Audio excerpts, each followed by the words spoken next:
Another quiet month, but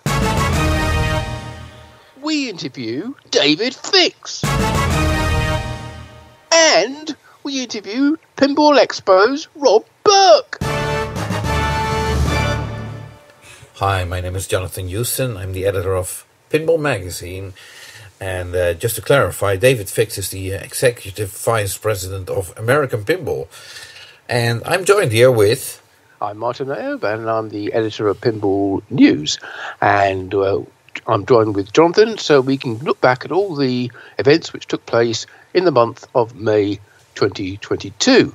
Yeah, and, pinball industry-related events, that is. Absolutely. We're not going to discuss the news or the war in the Ukraine. Well, I don't know. It was a quiet month in the pinball world, so maybe we're going to... No, I don't have time for that, no, sorry. Quite right. There's strictly pinball, and we have... Well, even though it was relatively quiet, we do have a good number of things to get through, and there's been some interesting developments. And of course, as I said just now, we got two exclusive interviews with David Fix from American Pinball and Rob Berk from Pinball Expo. And of course, the two of them worked together on Pinball Expo, so some crossover there as well. Yes. And there's more about that later. Right, so let's kick off with Stern Pinball. Yes. Well, yeah, interesting news at the beginning of the month where they had a sort of flooding of the factory, which eventually turned out to be a burst water pipe under the factory floor. Yeah, originally I think people thought it was, they might have thought as well, that it was caused by rain from outside or a local stream or river overflowing. But no, as you say, it turned out that there was a burst water pipe under the factory floor in an area by the seating area, where if you've ever been in the factory, it's where they all sit and have their lunch. Right. All those people who are working on the production line. Any chance you think this was a hint to a future game like Tsunami or something like that? Well, I didn't see any shark fins swimming around in the water, but you never know. Anyway, they soon had it repaired, and the only sign now is that there's a small hole in the floor near that area with some barrier tape around it to stop people falling in the 2 inches deep hole that it is. So anyway, that's as exciting as it got at Stern Pinball, except there were a whole bunch of other stories, though, which we can report. Yeah, so do tell. Okay, well, Stern have been busy exhibiting at the Craft Brewers Conference, which was held this year in Minneapolis, in Minnesota. They had 4 of their latest machines there: Mandalorian, Godzilla, Avengers, and Rush. And of course, pinball in barcades is a big thing around the world, and particularly in the US, at not just barcades but also at brewers, tap rooms. So a good tie-in there, and I think those 4 titles would be very appealing to bar operators and to brewers. Right. Okay. Stern also released a making of Godzilla video on their YouTube channel. That came out just around the time that we recorded our previous podcast. So I don't think we mentioned it then. So if we didn't, now you know. Now you know. Yeah, it's definitely worth watching, I'd say. See how they develop the mechanisms and each of the team members' interests in the theme. It was particularly interesting to me to see how large the moving building mechanism is. You don't actually realise it when you see it in the game, but it is pretty massive. Probably, I would say, potentially alongside maybe the Doctor Who transporter time expander device.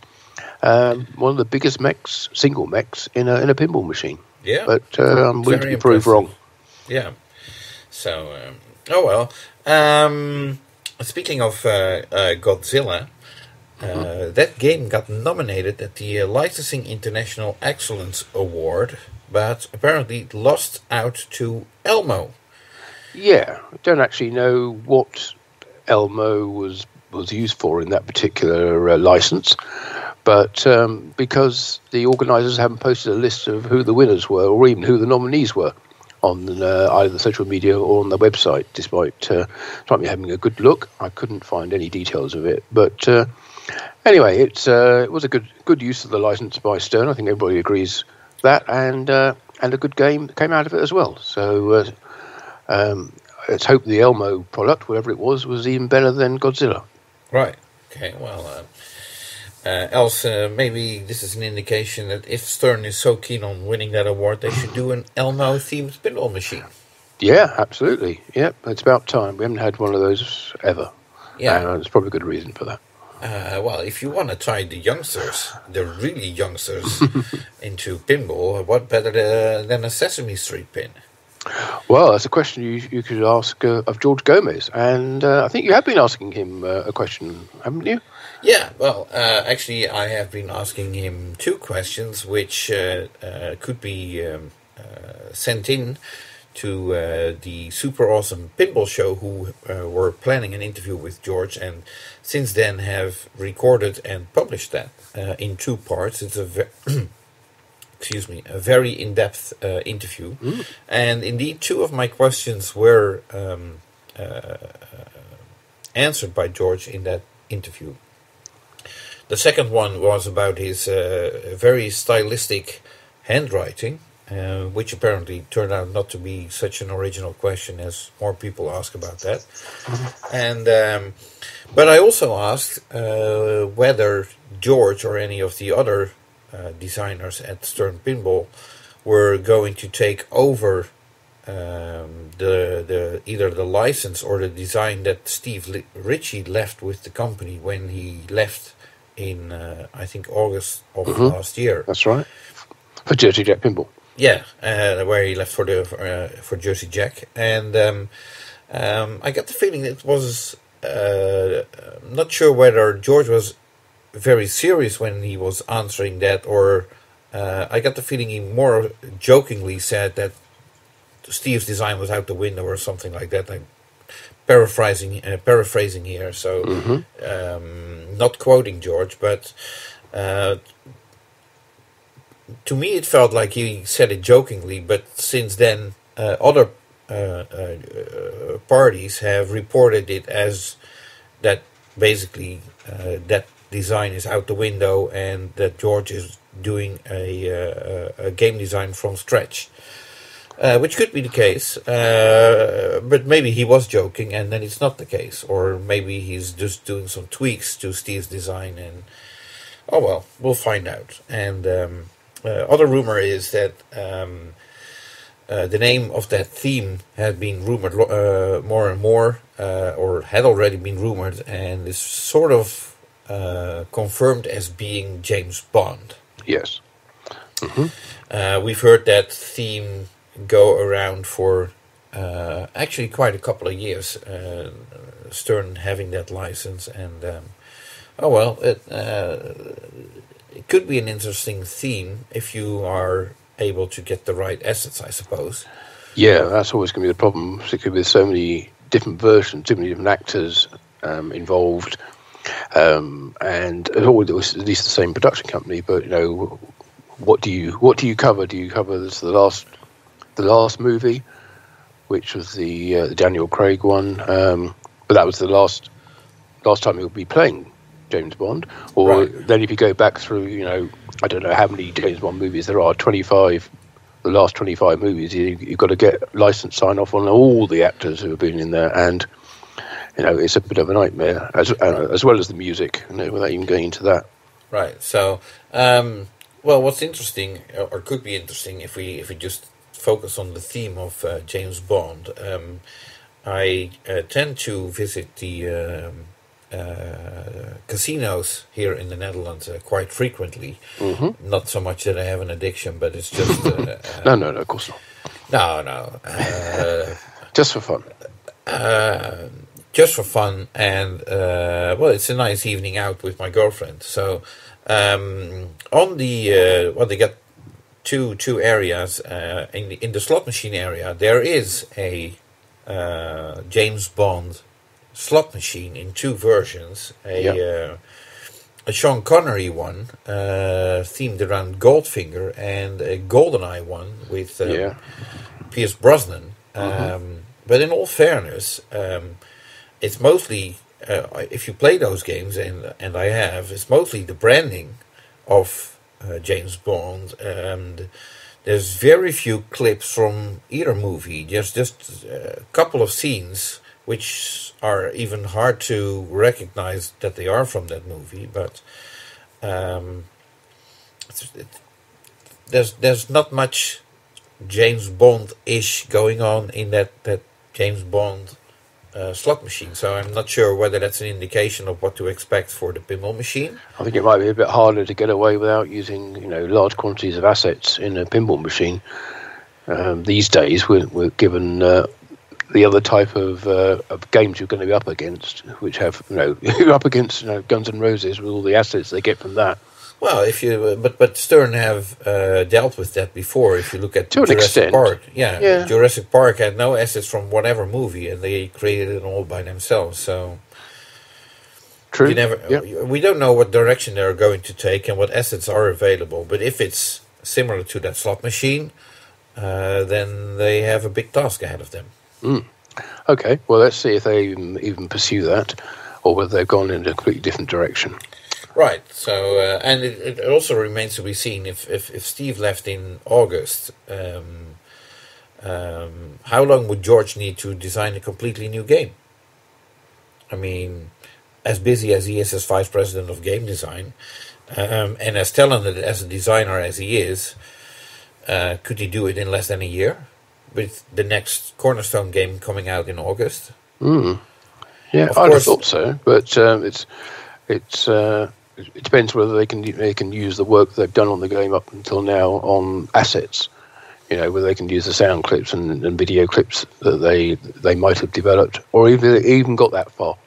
Right. May have pulled the plug on it much, or Steve may have left, shall I say, before we even got to that level of detail. Right. So we'll see. And speaking of themes, possible themes that Stern might be doing. Venom is one of the rumored themes, comic book. Stern also posted a photo of Seth Davis and Gary Stern with Sonic the Hedgehog from Sega. And later on in our interview with David Fix, he will comment on whether, as far as he knows, Stern has that license, yes or no. Mm. So. Yes, I didn't see that, and I had to look for it earlier. I couldn't find it. I don't wonder if it's still there, or whether it's been removed. Right. Okay. I'll see if I can include it in my newsletter then. Yeah, exactly. Yeah, especially if you got a grab of it while it was there. Right. Okay. And speaking of things that are difficult to what's the word? Confirm, indeed. Yeah. I'm just putting this out there as a rumor, which I heard yesterday, and I have been looking to get it confirmed. But apparently, at least overseas distributors from Stern have been informed that the upcoming titles will see a price increase of $500. I'm not sure whether that's the case for US distributors. I couldn't find anything on it on any of the media that usually reports on this kind of stuff. So please take it with a grain of salt, as it is not confirmed, but it sounded very serious. And the source, I'm not questioning the source that told me, as a close source to one of the overseas distributors. So. If you have a game on order, apparently CERN did that already once, cancel your order, and then you have to reorder it again at the new price, and something like that could be happening again. Be a bit worrying if you've got a pre-order or back order on a outstanding Stern game. But the question is when that's going to kick in, if it does kick in. You're right. So don't be alarmed, but I'm just reporting on what I heard. And sure. Usually we don't cover rumors or gossip or anything like this, but this sounded very reliable, so I figured I'd mention it. Yep, good. With in between question marks and all the warnings don't. This is not an official communication that we received or seen. So, okay, right. Moving on then to new code from Stern. Oh yes, let's not forget about the new code. As you would expect, their most recent games are still getting big updates. The current title Rush has had 2 from bringing 0.96 and 0.97. 0.96 was quite a big change with new wizard mode and the accompanying challenge mode.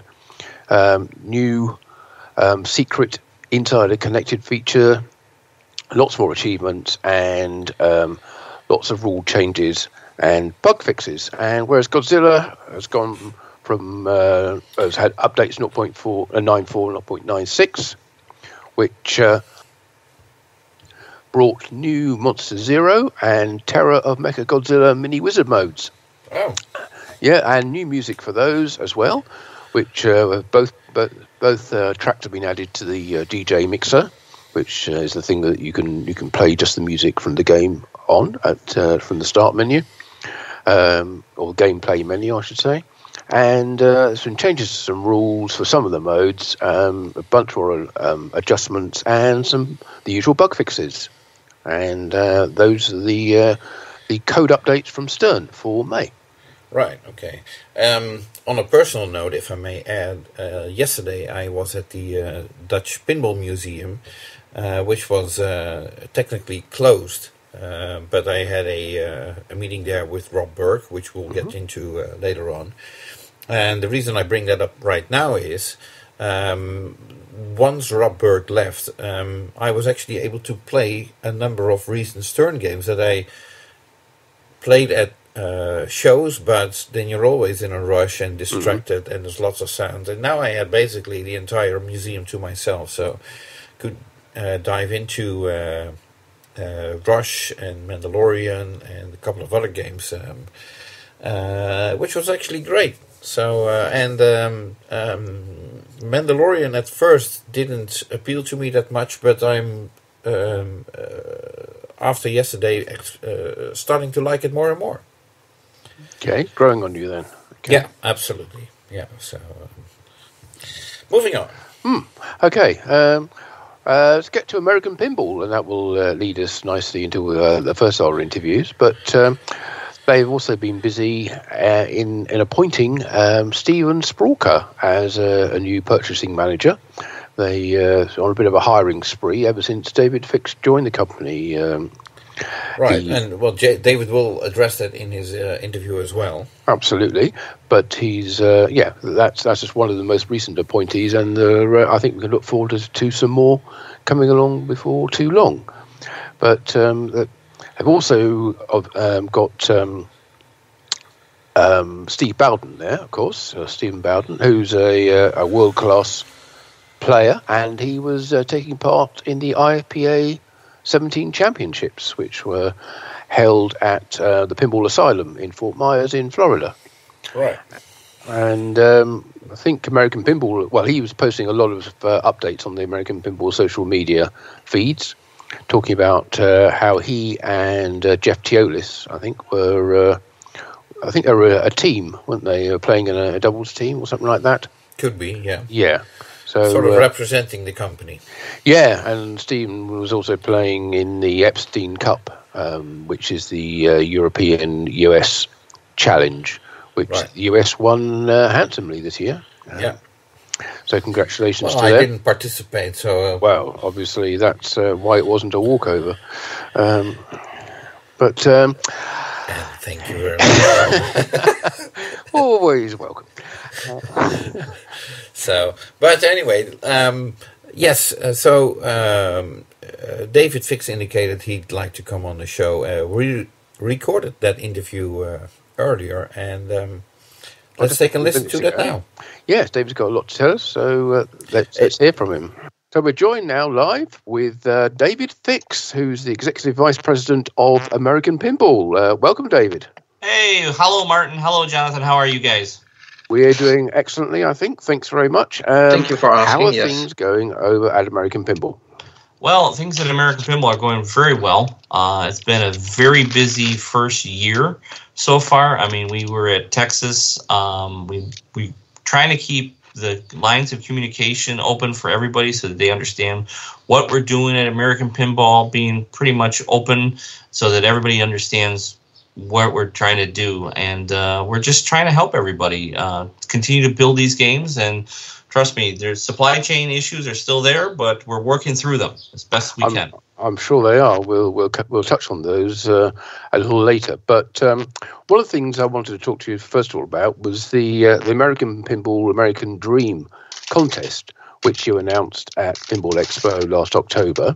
And just as a recap, that was for homebrew and I guess custom game designers who would like to have their game brought to production by American Pinball.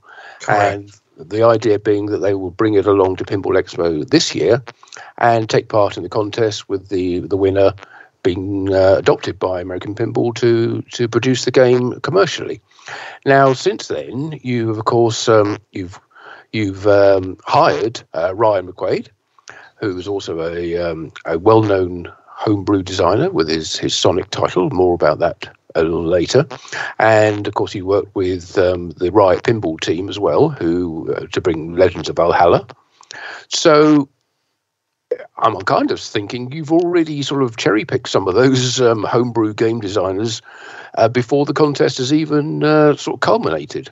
It's still going ahead in October at Expo, though, is it? And are people still invited to bring their games? Absolutely. They're still invited.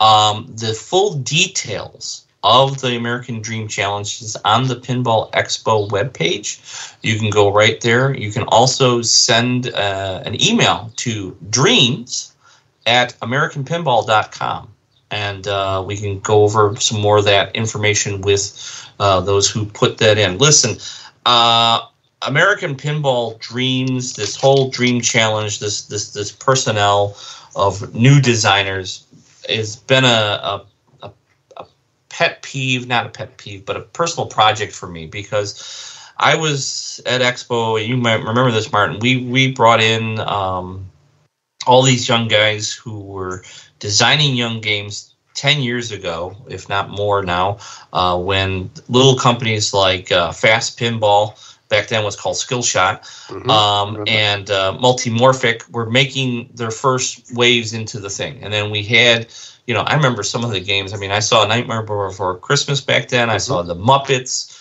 I saw Tattoo Mystique. I saw Future, it wasn't Future Spa, but it was something Spa. But, I saw all these young people, young guys, young game designers, let's just say, and some of them weren't so young. But anyway, I saw these creative people enjoying what they did, and they're really showing us some beautiful work. And some innovative work in some of these as well. Yes. And you know what? I mean, I'm not knocking the establishment, not at all. But these guys are not young that are there. I mean, we have Dennis. I mean, he's our senior game designer. He loves the idea of working with young people. He knows a ton of information. He wants to work and share his knowledge with these young designers. And, I mean, I know Steve Ritchie, a good friend, just went over to JJP, but he's not young. He's a few years younger than Dennis, but, and, some of these guys may want to retire at some point. So I look at this as like, Steve Kordak in the 80s was looking for his replacements, right? So he went out and found people like Barry Osler and a bunch of people. Steve Ritchie came in from Atari around that time frame. So, we have to keep looking at the industry of we have to continue to build what we love, but we have to make sure we have a pedigree or something that's going to continue us into the future. So opening this challenge was kind of a dream of mine, to be able to bring young designers together and have a little competition. Just to talk about the competition, to clarify for you, Martin. Mm-hmm. They're going to bring their games in. They're going to set them up in the homebrew section. American Pinball's team and all the people in attendance will get to vote on which game they think is the best game. American Pinball has the right to first refusal to talk to that designer and negotiate their theme and their game. Okay. However, some themes, let's say somebody comes out with this, I'm making out Harry Potter. Well, unfortunately, that license is probably already taken or is a dream license. But we could always work with that person, kind of like Archer was to Keith Elwin. Elwin, which then later became Iron Maiden, right? So there is some of that can happen, right? So we will definitely look at that and the package. Now, does that mean they have to have a game like Legends of Valhalla or Archer completely done, artwork, everything done? No, not really. You can have a thematic theme to the game. You can have some shots, some feel, some flow. You can integrate. Does it have to be 100% done like Sonic? No. Listen, Sonic itself is always morphing. If you ask Ryan, he's always working on it. It's one of his pet projects, right? So we continue to say, look, bring us your concept, your thoughts, and let's put them together and see how they look, right? Okay. But so you are definitely seeing homebrew game builders as the channel through which new talent can come into the industry. But what about people who don't have the manufacturing capability? The people who are designing virtual games on the computer. Is there a sort of similar system for them to be able to bring a virtual game to you and say, look, I've done all the layout of this game, I've programmed all the rules and the display, the lighting and all that kind of stuff, and done shot placement so that it flows perfectly, but I don't have any means of actually building this game? What a great question. It's a great question, Martin. I love it. And you're touching on an aspect that people are dealing with that, and there are some of those people. So this year we're not going to do that. Let me think about that. That may be something we might open up to next year. But the idea of that physical building, I will tell you that Ryan will say, and even Scott will say that, you can lay out something, on the graphics or on a video screen, and it just works, right? There's ways to cheat it to make it work and make it flow right, so forth, programming-wise. It's another thing to have the physical form. So, but let me think about that, and that's a good question. And maybe we'll extend that the year after or the year after that. We could always talk about that.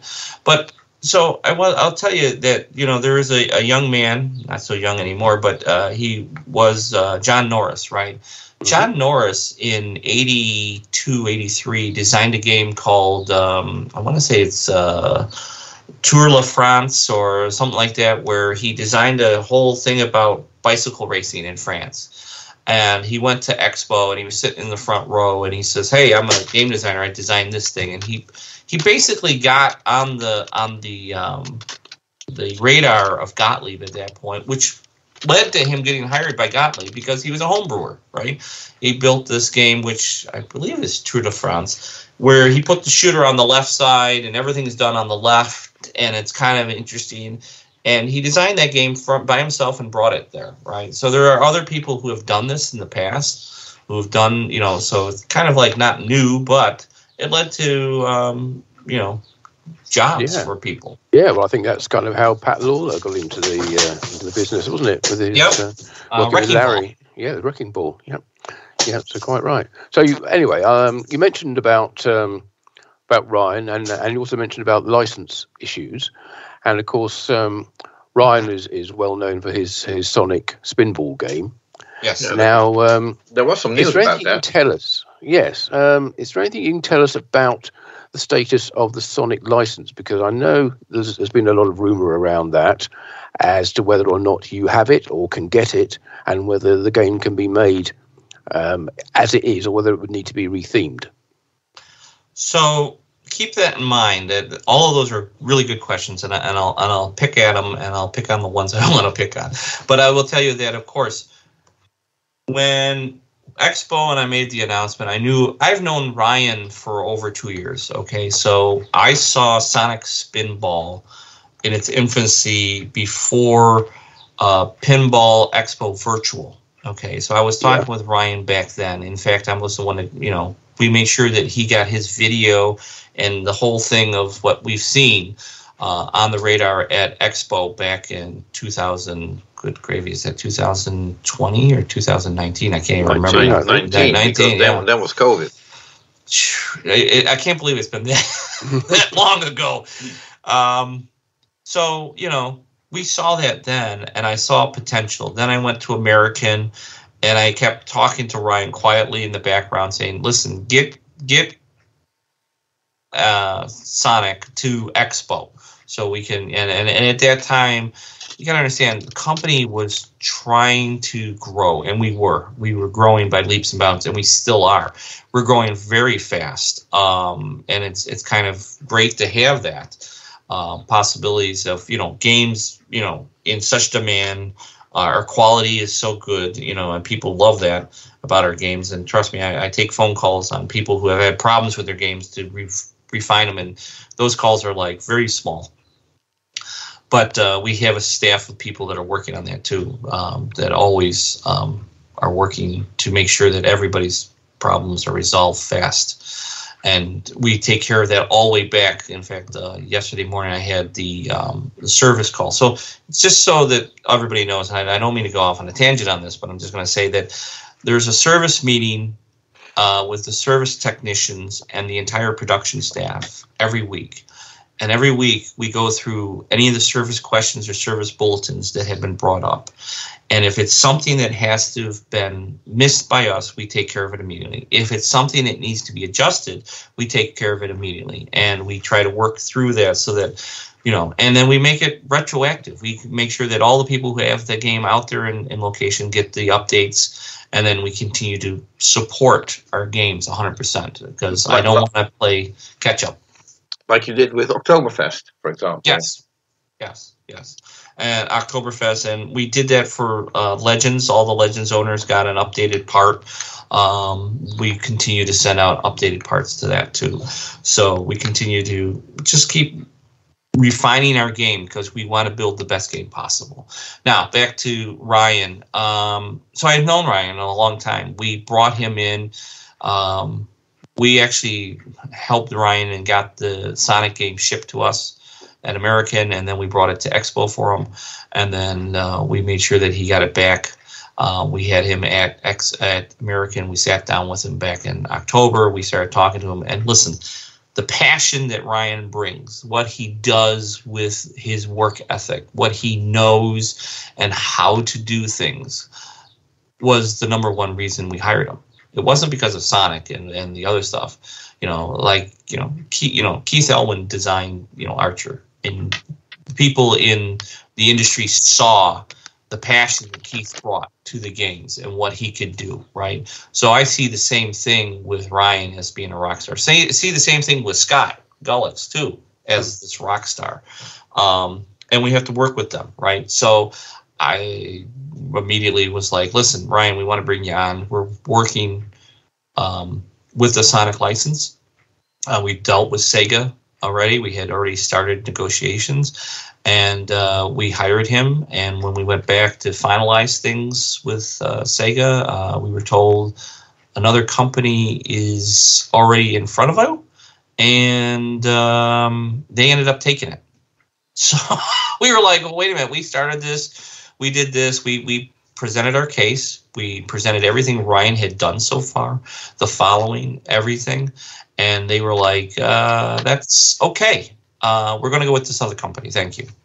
And I asked one question. I said, what's the other company? And they said, we can't tell you who the other company is. And I said, well, can you at least tell me, is it Stern? They said, no, it's not Stern. So at that time, that's what was told to me. So is it Stern who has Sonic? No. Now, that means through the back channels, I am quietly still negotiating, trying to find the person who has the license, and maybe even try to see if I can go through the back channels to obtain the license. It's a little tricky, but we continue to look at it.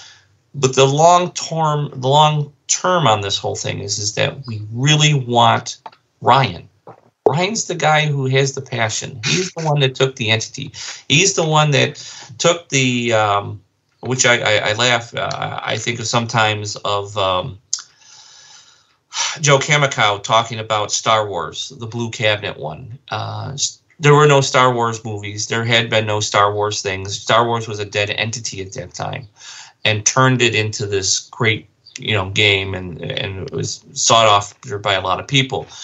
Ryan took Sonic, which hadn't been, there was a movie coming out, but that was he had been working on this way before the movie was released, and basically drove this industry with people just loving Sonic Spinball, that Ryan had taken this dead entity and made it into things. So for me, I can see the passion and what he brings to this, and know that I feel sorry for anybody who's going to make the Sonic Spinball, that it's not Ryan, because they have big shoes to fill. And you also have a public and collectors who know what Sonic Spinball is like, and absolutely think, it's like they have. I don't know if they're going to be able to do it. If they come in and be cheap about it, and they don't do it exactly the same, people are going to be, it's like being the second comedian on the stage, right? You don't want to be the guy following somebody. So that's. Would you be in a position to work with whoever the other company is as a sort of cross collaboration? Yeah, collaboration with them. So Ryan's game, as it is, can go into production even if it's, in a joint production with another company. Absolutely. Here's the thing: we're not dead, right? There's not a game already out there. There's not something else already done. American has kind of opened the doors. We work with other people. I mean, I talk to guys at Stern. I talk to guys at Jersey Jack. I've been in the industry, remember, I'm a collector helping run Expo for over 20 years, right? And just being part of that family, I know these guys outside, so at the end of the day, I am not going to be shutting the doors and say, no, I can't do this. Listen, at one point, this is crazy. I don't think I've ever pointed this out. At one point, the day before Deep Root had the niche issues, Robert reached out to me and said, hey, is there something we can do? And I was like, let's talk about it. That's an open door. We can talk about it. There's possibilities for manufacturing for, Raza or whatever. I mean, and then the next day he was like, I'm sorry I didn't get to you sooner. Here are the lawyers that are dealing with all this. Please deal with them. So it's like, okay, you opened the door at the last minute. It's like, I don't know how you want me to deal with this, but in the industry, remember that even me being passionate about pinball, it's just it's a hobby to me that has turned into an industry, into a job which I absolutely love. And it helped that working for Innovation Concepts for that period of time, the bubble hockey guys, to know how arcade machines are made, and working with them and all the stuff that we brought together there. It's just it gave me the pedigree. Also working for Dave & Buster's for that good period of time, knowing what is in the industry and what makes money out there. So kind of got off on another tangent here, but yes, it was interesting. Can I just ask you before Jonathan gets in, just a little side question then about working, even the potential of working on Raza after everything that went down when American Pinball started working with John and Zidware on Magic Girl. You would still consider working with basically the same team on Raza? I mean, it's all hypothetical, of course. It's all hypothetical. At that time. Listen, I've known John for many, many years. Okay, I knew him from back. There was this company called Ice that I worked at, that he was working at one point. So listen, I know John is a passionate and has a creative mindset, but it is tricky to work with him. So I don't mean to say tricky. I mean to say more like it has its pitfalls and it has challenges. Yeah, absolutely. It has its challenges. But I look at this as that he worked at Williams, and the reason he got the games out from Williams was because of the talented staff that was put around him, right? I mean, think about it. There are challenging people out there like Python Angelo, who were a wild man, but he changed the industry. Okay, he changed the industry in the way he did things. John Papaduke changed the industry on the way he did things with Theater Magic and Circus Voltaire and World Cup Soccer and other games that he had worked on. I mean, there's I think I'm missing one or two in there, but that was a team that was around him. So any designer is only as good as the team around him, right? So Magic Girl was made as a contract manufacturer by American Pinball. It had nothing to do. So John basically said, "This is how you build it. This is what I want," and we just did what he asked us to do. So it was contract manufacturing. It wasn't like he had a team around him, right? If he had a big team and the right kind of team that managed together as a team, things could get built, right? So like Raza, I think, was brought in. There was somewhat of a team around him, but it was a very young team. It had to be, I think about it like Williams. There was this giant team that had been building machines for many years and could deal with somebody like John Papaduke and bring a team and structure it around him. And trust me, Steve Kordak is the kind of guy who literally looked at Papaduke and said, "Okay, you need this guy, this guy, this guy, this guy," because he knew those people could, work with John and make his dreams come true. So, to that point, if Raza was completed and it was something that was going to be contract manufactured by us, we probably could have done it for Deep Root. I will tell you that since Deep Root's drying up of the roots, let's just say, there is... I'm still in negotiations. Still talking to the lawyers about the IP for all the games that were done.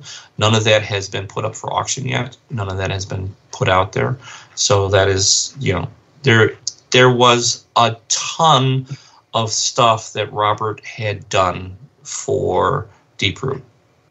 A ton of stuff, a ton of IP, a ton of design work, a ton of other stuff that was. I continuously dig and find information about Deep Root, which I can't go into much detail, but I'm amazed that if they could have had a manufacturing company that was manufacturing, they probably would have gotten out a ton of games, just knowing what IP that is out there. Okay, so I'm currently quietly waiting to hear more about the IP and what it's worth, but it's a kind of a mess right now. So.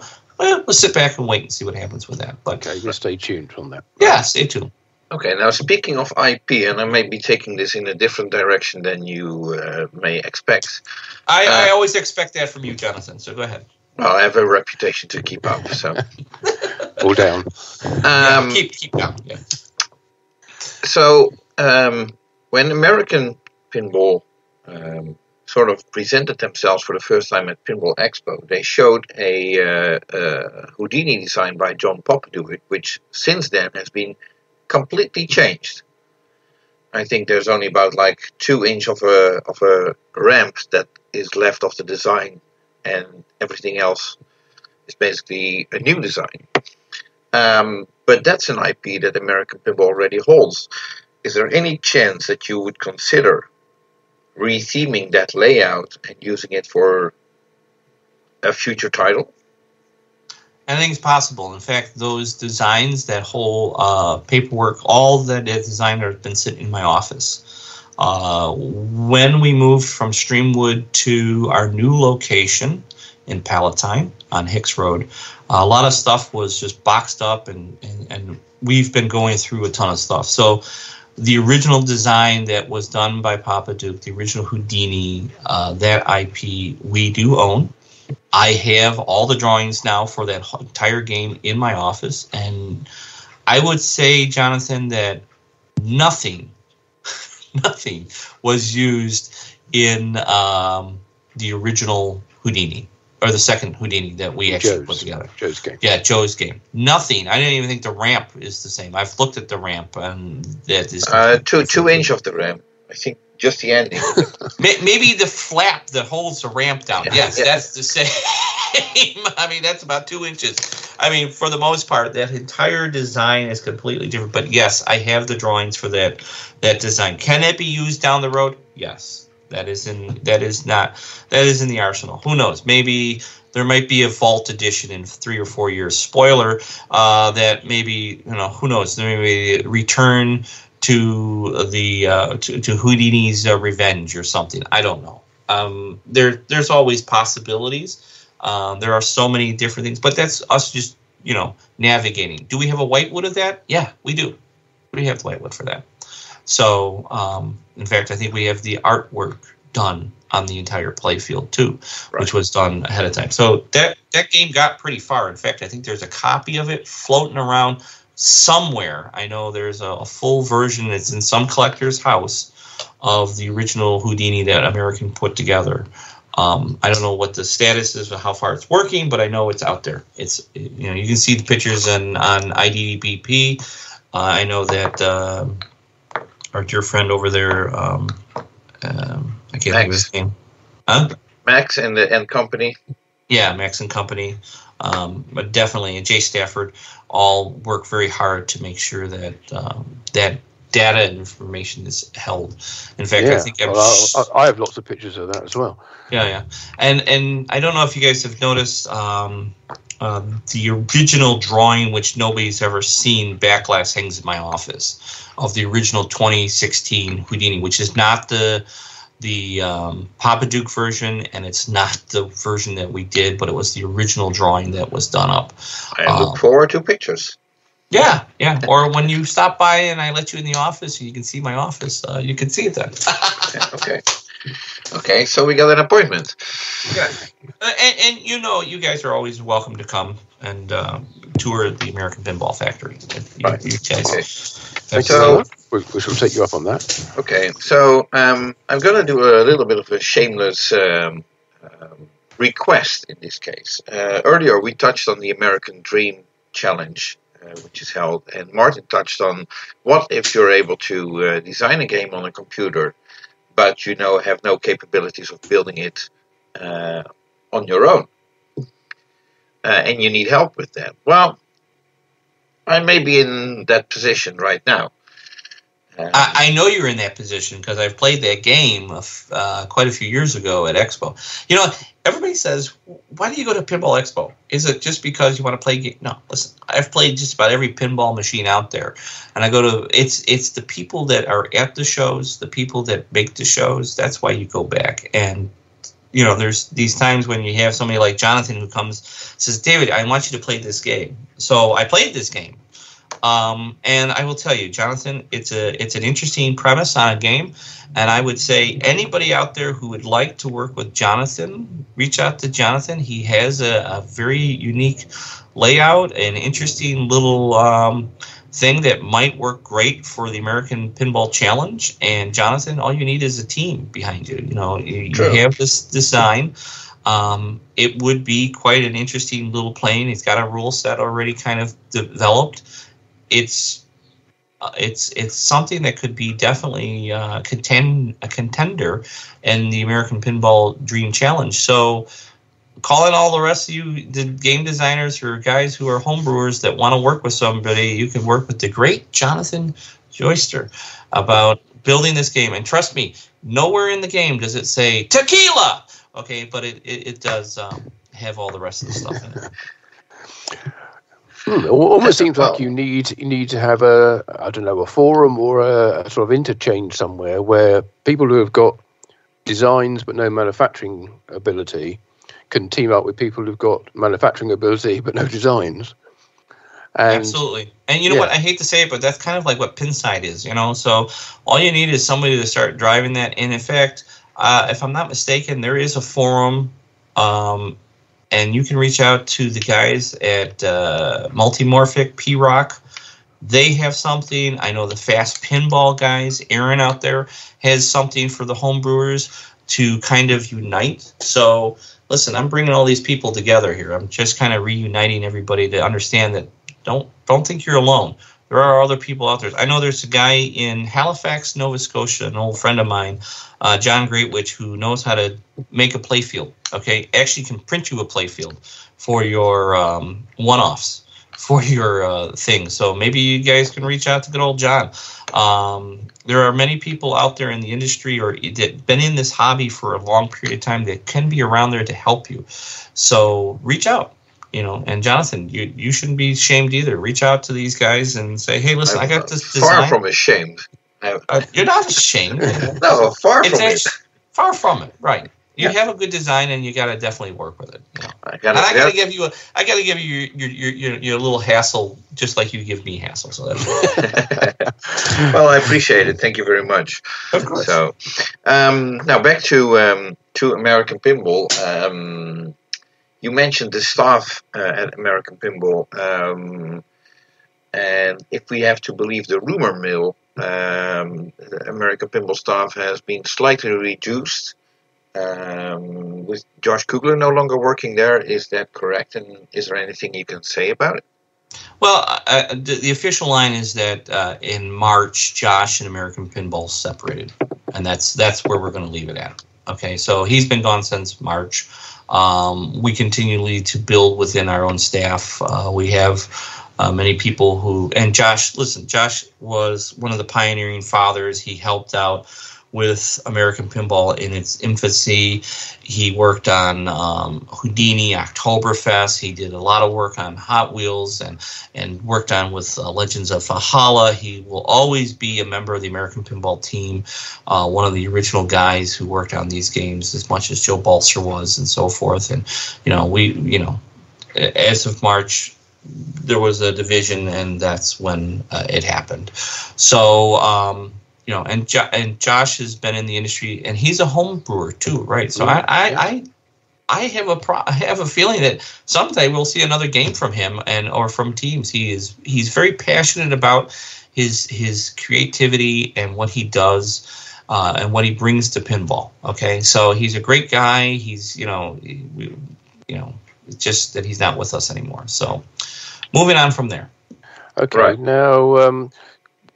Obviously, you don't want to lose staff because it's increasingly difficult to employ people these days, isn't it, in the pinball industry. I think most companies out there are currently looking for additional resources, additional staff members to help them build games. Is that true at American as well? We're always looking at people. Listen, we are growing by leaps and bounds. So I'm looking for mechanical engineers. I'm looking for, artists, animators, people who want to build games, final testers, people who want to work in the, have some SolidWorks skills, right? That want to work in the lab, building games, testing games. We're continuously looking for all kinds of personnel for the industry. The industry is growing, right? So, when you grow, you may be with us, you may be going somewhere else. Listen, I know that we may be looking for a salesperson down the road, because Steve Bowden is bouncing into more of the rules and programming. So there's, here's a guy coming in from Deep Root who has a long pedigree and is continuously playing games championship-wise. I'm 100% behind Steve, and he has this mindset for rules, and it blows us away when we sit down with it. And then we're integrating these rules with, by the player's perspective. It's different from where we've been in the past. So I'm kind of excited about having Steve on our team. You must be, else why would you employ him? Absolutely. I've known Steve Bowden for, good Lord, is it 10 years or more? So, and he has that passion. He took that passion to that other company down in Texas we were talking about a little bit ago. And, bringing that passion to American Pinball was a no-brainer for me. So I was so happy about bringing him on. I've heard some people refer to, the good old days at Williams, right? And listen, I understand that was 20 years ago. And I know that some of my competitors always say that, you look back at that. Well, I look back at it just as to understanding where we need to go and build the quality games that everybody has come to know and love, give them the quality support, but keep perfecting the game, right? Give us rule sets that are, today's standards. Give us a vision that, it's not Williams, but it is, a good foundation to build off of, right? You have to have a good foundation to build off of your games. So I think that's one of the key points. Right. And personnel from, if they're from Williams or Bally or just fresh, young designers who, taking the industry by the horns and working with it and bringing them together.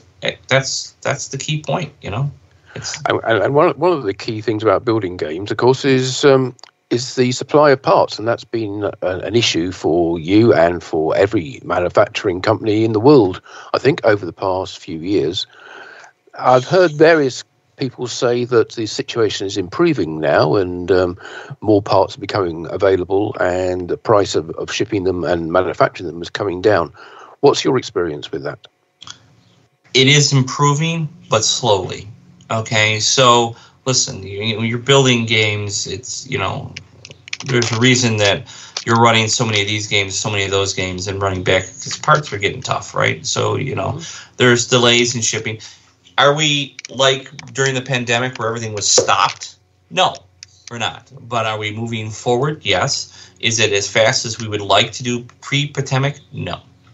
It is still slow. I mean, we sit down, and I use the plural tense, we, just so that people know that at American Pinball and at other companies I've worked with, we have a production meeting on every Monday and Thursday to see where we are, what we're doing, and what little problems to optimize and to get us the amount of machines we need to get out in the public, okay?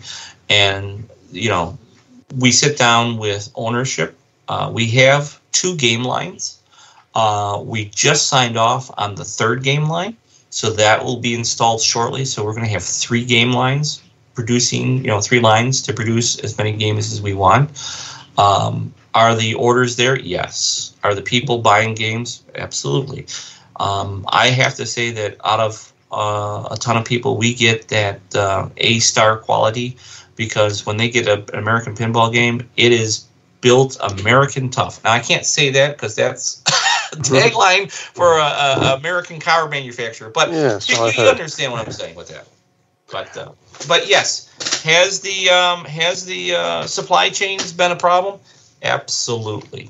They have not been easy. And they continue to be problems. Correct. And you know what? They're listen. The demand is not just at American. It's the demands at my other 2 competitors or 4 competitors. And when they start building parts and start building up their lines, guess what? It puts a strain on all the rest of the supply chain. Because, hey, if I'm buying, legs from one guy, somebody else is buying legs. So now I've got 2 or 3 people buying legs from the same guy. So it puts a little bit of a strain on us. And personnel in itself is a supply chain issue, right? If I had 50 people, which we have over 50 in the production area. But what I'm saying is, if we had another 50, could I get another 50 games out? Probably. But where are you going to get those 50 people? It's just like they don't. We are looking constantly. I mean, my HR. I have 2 HR people who are constantly going through resumes, through applications all the time. And we even have on American Pinball's website, there's if you go into the About Us, there's the hiring section. So you can go right in there and click on it, and you can fill out information if you want to get hired at American Pinball. So we continuously try everything to find personnel and also parts, just try to keep that in line. I look forward to a time very shortly when I can say the supply chain is now fixed and everything is flowing in and games are flowing out as fast as we can build them. And that would be absolutely awesome. Right. Now, speaking of personnel, since American Pinball, and most of the other pinball companies are all in the Chicago area. Basically, that means you're competing with each other for the same personnel. To a point, yeah. Yeah, to a point. Is that a problem in the sense that some companies might say, if you even if you're just a temp working on the line, they will not allow you to work for another pinball company, or is it not that harsh, or is it not being played that hard? Well, just know that, so my competitors both have their own staffing companies. So they have their own people that they're staffing through a staffing agency and so forth. And we have our own staffing agency too. So very rarely am I pulling, Joe off the line at Stern to come work at American. Okay. That's only if Joe left that staffing agency, went to my staffing agency, told them, hey, I make pinball machines. And they said, okay, come work over at this place. So that very rarely happens. It does. Mostly when it does happen, it's more senior level people who have been in the industry, who are a little bit higher up.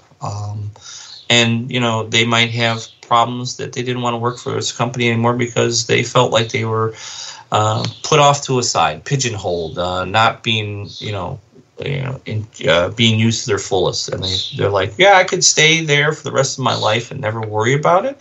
Or I could make something in the industry and make a name for myself and change the things that I can contribute, right? So unfortunately, I will say that some of the other pinball companies have a very closed door approach to staffing, sort of like you cannot get a meeting with certain personnel or people, or even if you talk to them, there's some other higher ups, they will say, go through my secretary and go through the normal chain of command. I have an open door policy, I have it where everybody on the line has my business card with my cell number, okay, and they can call me if they have a problem, and then I will deal with it with HR, or I will deal with it where it needs to be. And we promote within, right? So there are people there that have been there for a good period of time that, listen, let's continue to grow as a family. A good friend of this show, who is writing an article for one of the, and who usually tries to break in right about now, which is our good friend Gary Flower. He came over and I gave him a tour of the factory, all right? And he walked through the factory, and later on he tells me, he says, this is a pinball factory with soul, meaning that you have people working together for the common good of enjoying to build pinball machines. They are the people who are all together. They have love in it. There's no division between management. There's no division between design and R&D and production. Everybody here has a goal to produce the best machines possible, and they have the fun, and they want to be there. Okay, he says, you got soul. He says, I was been at a couple other companies. You can see a little bit of a division, you can see a little bit of other things, and you can see some definite problems, but in the long run, he says, he's writing up a new article for Replay Magazine, which he's going to talk about his visit to American Pinball and seeing a company that's family oriented and has a soul to want to put together a great machine. So, and is that something you think you'll be able to maintain as you grow in size and produce more titles, have 3 lines running? You think that's going to be able to be maintained down the line? Absolutely. And I'll tell you why. Because I came from a company that had great soul.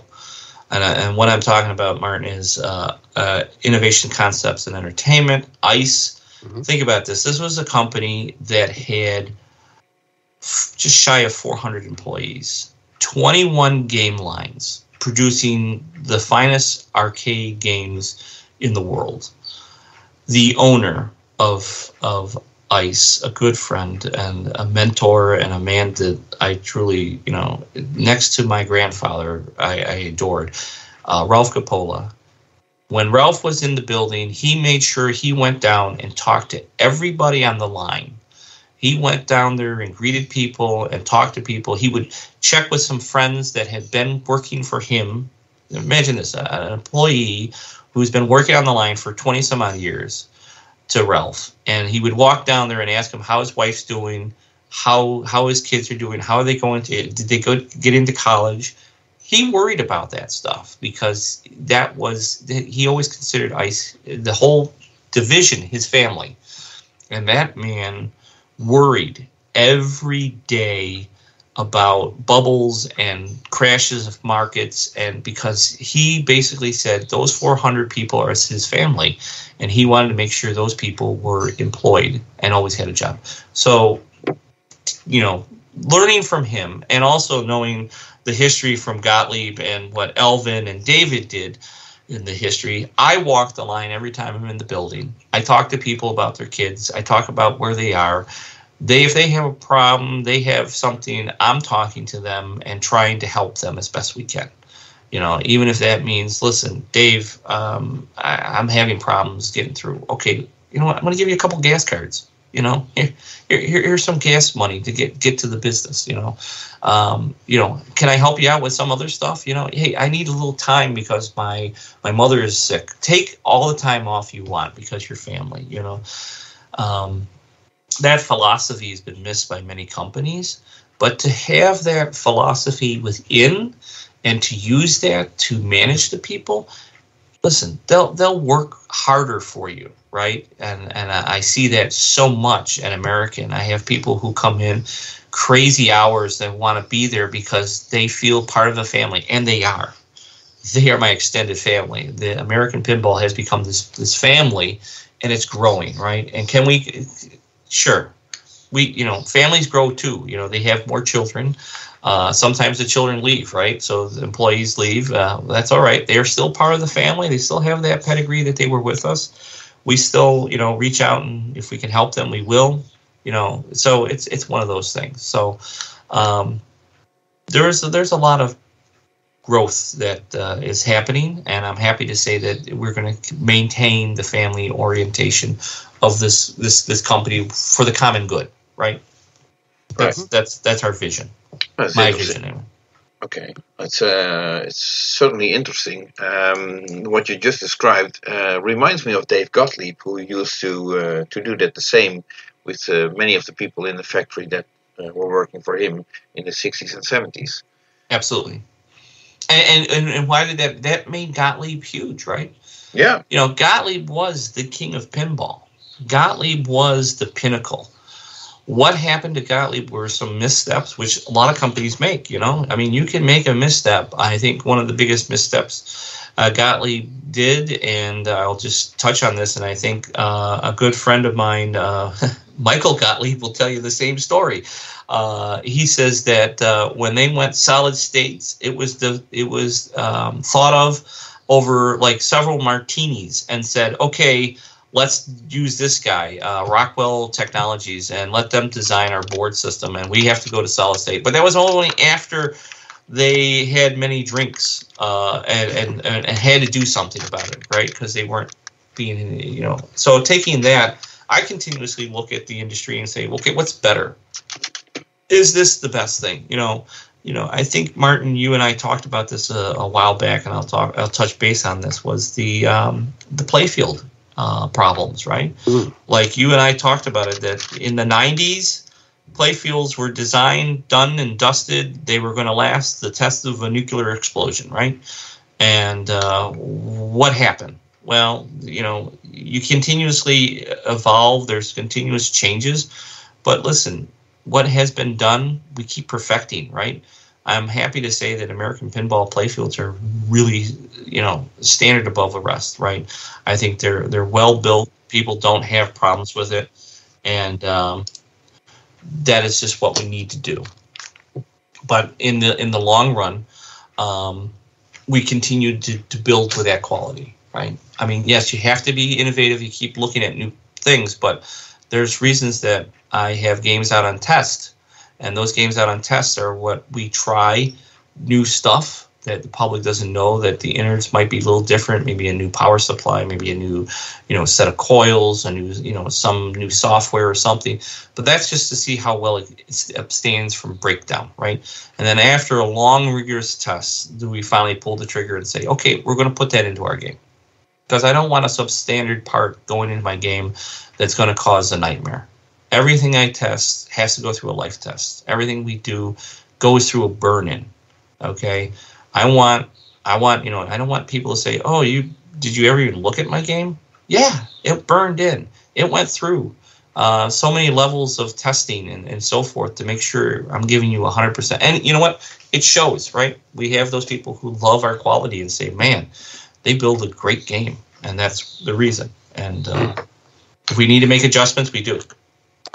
Right. Well, you've been kind enough to appear on our PINcast quite a few times now, David. I think every time recently, certainly, that we've spoken to, you've said you have the ambition to release 2 titles a year at least. And well, it's Legends was announced in October last year. Yep. Okay. So obviously, there have been issues with supply chain and staffing and various other changes in the industry, which have impacted on your ability to produce your existing titles, let alone release a new one. But is there any information you can give us about when we might be hearing about your next title? Well, we do have a game coming out this year. And I will say, listen, not only did I pull back to make sure that we were good with the game for this year. Listen, my competitor also didn't release a game this spring also because there's a demand out there, right?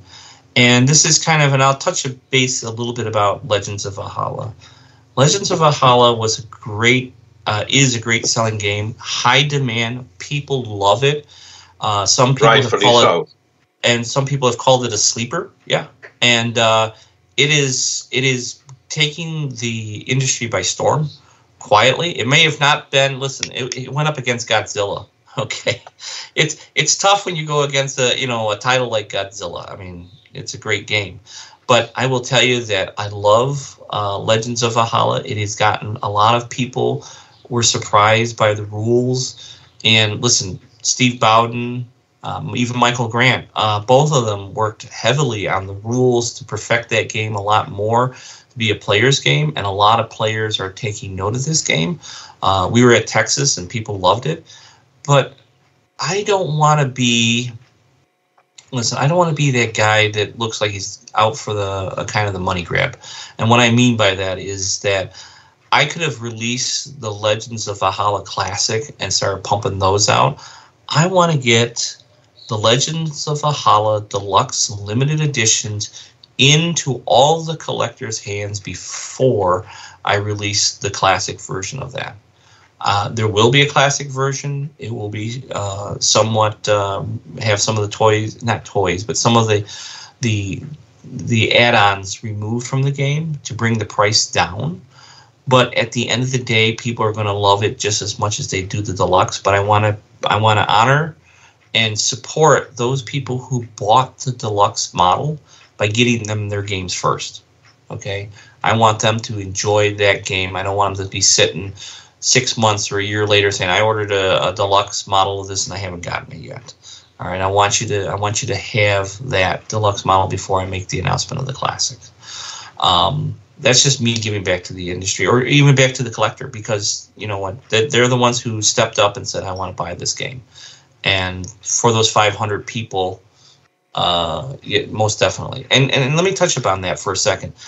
Originally, we were going to release 300 games, and all intentions was to release 300 games. We announced it on Saturday morning at 8 a.m. Chicago Central Time, which, Martin, what time is that there in London? If it's 8 a.m.? It'll be 2 p.m. Yeah. 2 p.m., which I don't know many people wandering around in the middle of the afternoon in London waiting to see what's happening in the pinball industry. Jonathan, what time is that in the Netherlands? An hour earlier. Later. So 3 p.m. So by the time that social media and everything hit, it was about 7, 8 o'clock in Europe or going into the evening, right? And then on a Saturday, by the morning, Sunday morning, 24 hours from that time, Europe, Australia, all the rest of the world had already stepped up and said, hey, we want this game also. We were over 500 games already by 7 a.m. on Sunday morning, or 8 a.m. on Sunday morning. We were already over 500. So we said we're going to pull it back to 500.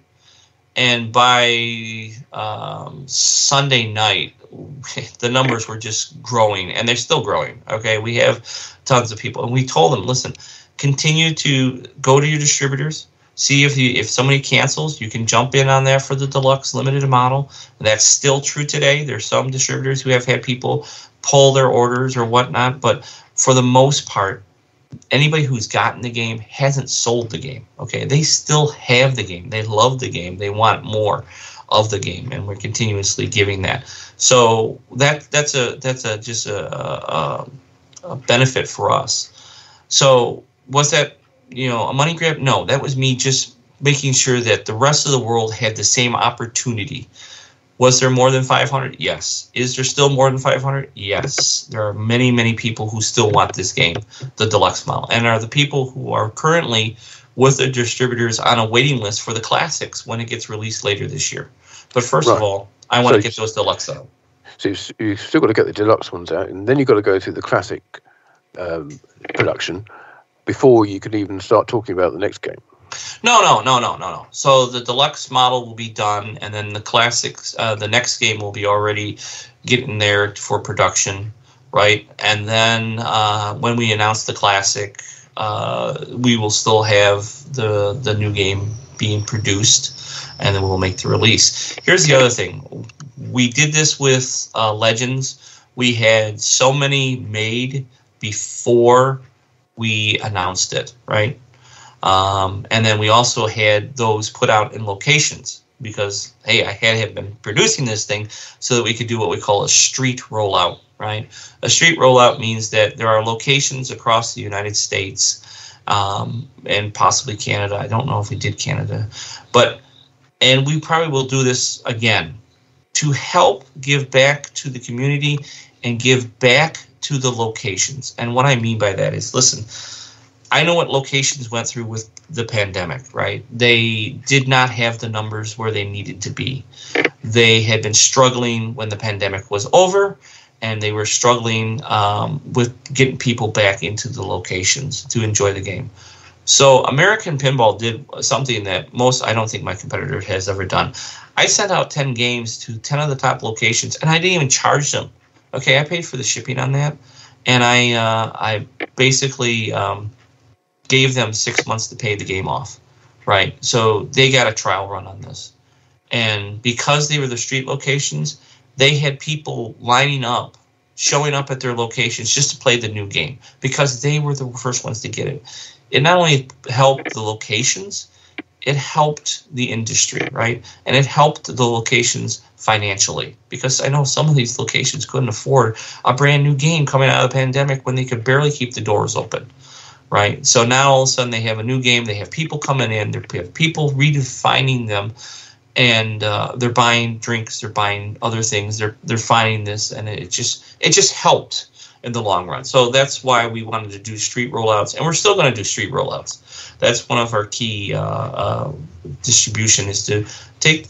Listen, I'm not going to tease you for 2 weeks or a month and let you keep guessing and let Pinside, go bananas over what that sound was or what this was on a thing or what it could be. I'm going to show it to you and say, here it is. Go play it, enjoy it, and it's ready. I realise this is very early on because you've only ever done it once before, but do you think putting the game out on location at the same time you announce it helps sales? Sure. Or is neutral or could potentially damage sales?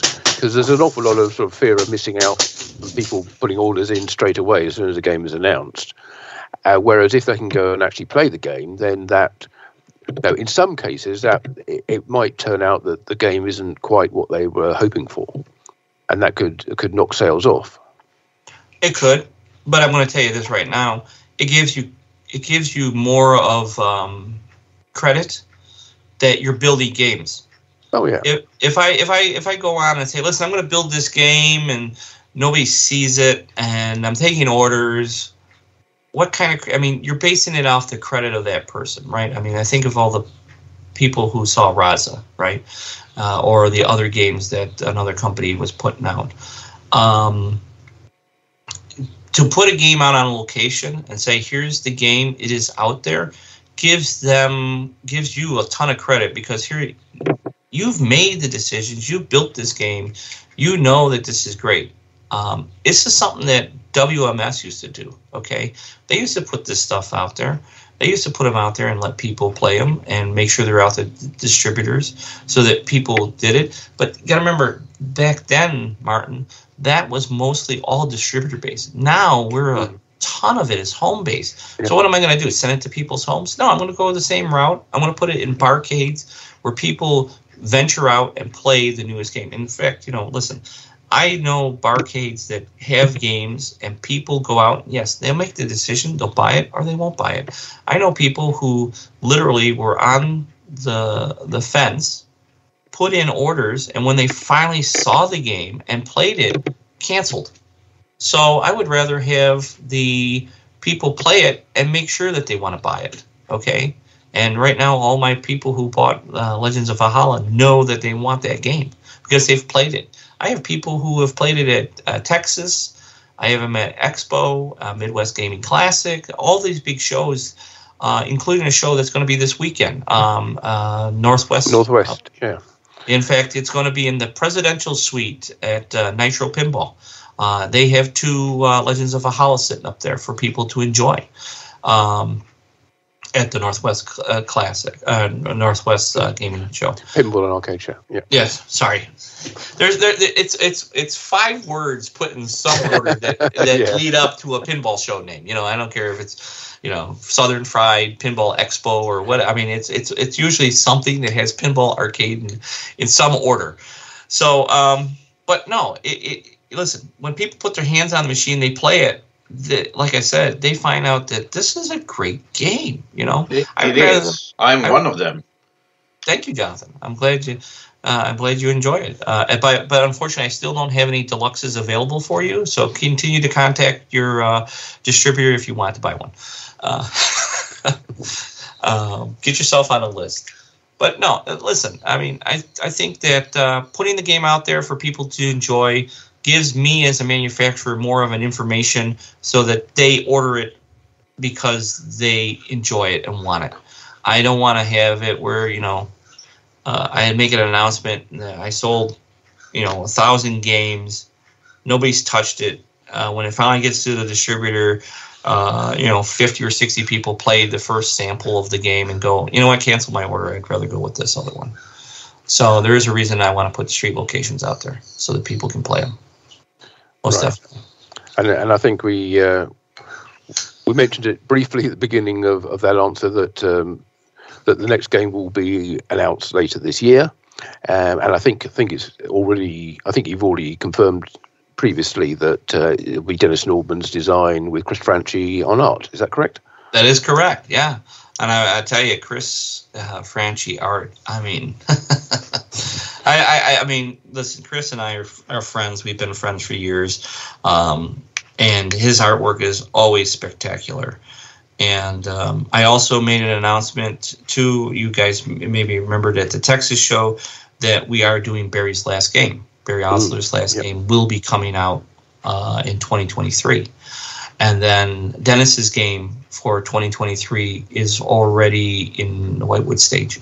So know that we are kicking it up a notch, but I want to continue to support the people who are buying the games, and I really, really, really don't want to hurt them. If you stepped up and you're buying a game from American Pinball, like say it's a limited deluxe, trust me, I'm 100% thankful, and I continue to give little things. In fact, one of the things I signed off on last week, and most of the people will be seeing it shortly in the mail, which is very cool, is a set of side art blades for the deluxe model for Legends of Valhalla. So those who bought a deluxe model, you may get a little package in the mail, which will be your new art blades for your game.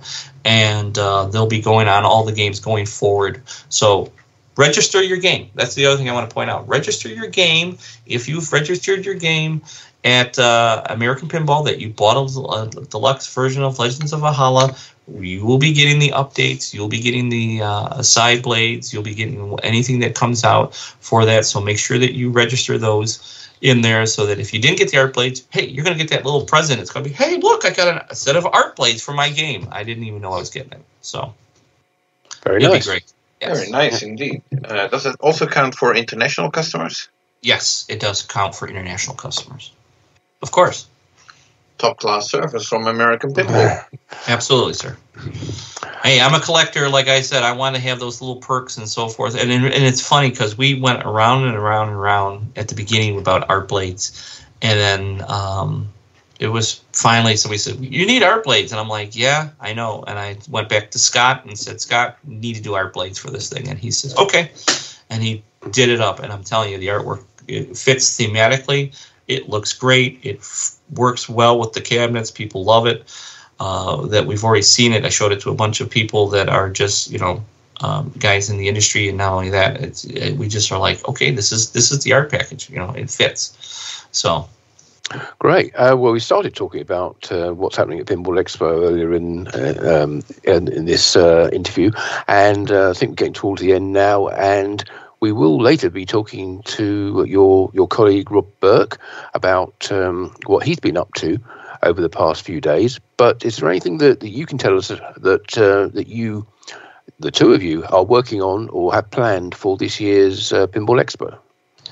Yes.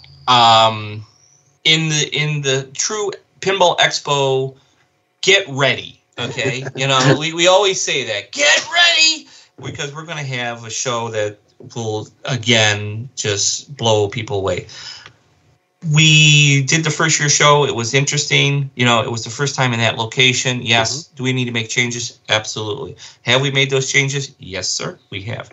We are adjusting the times of the show to be better for everyone. If you're coming to the show, it's going to be the show that you want to be at. We've adjusted also the tournament. We had a beautiful setup for the tournament last year, but we're going to take it another notch further. We actually are making it better for the tournament players. Are we going to make it better experience for everyone? Yes. What we can use from people, and I'm just going to throw this out to you real quick, we could use people that are clubs, people who are part of leagues, anything. We could always use more games at Expo. Expo is built because it was to bring people together to introduce them to Pinball Expo. If you go back far enough, there was no Pinball Expo show. There were no pinball shows in the industry, right? And that just started bringing people together. So Expo is to bring people together, and that means bring your game, show it off. We're going to have some tournaments where we're going to show off, the best in show, right? This is the best mod. This is the best game that we, has been gone through, and it's a total restore, and it's a gorgeous machine, and we're going to give that the award of best in show. A few years ago, I think we did that with the Crawl, right? So, there's not many shows out there that, continue to do that, but I continue to ask for people to bring games to the show to help support Pinball Expo, and they have in the past, and we continue to push that. But we're looking at the floor design. It's going to be completely different than what we did last year, and it's going to be something people are going to be amazed by, right?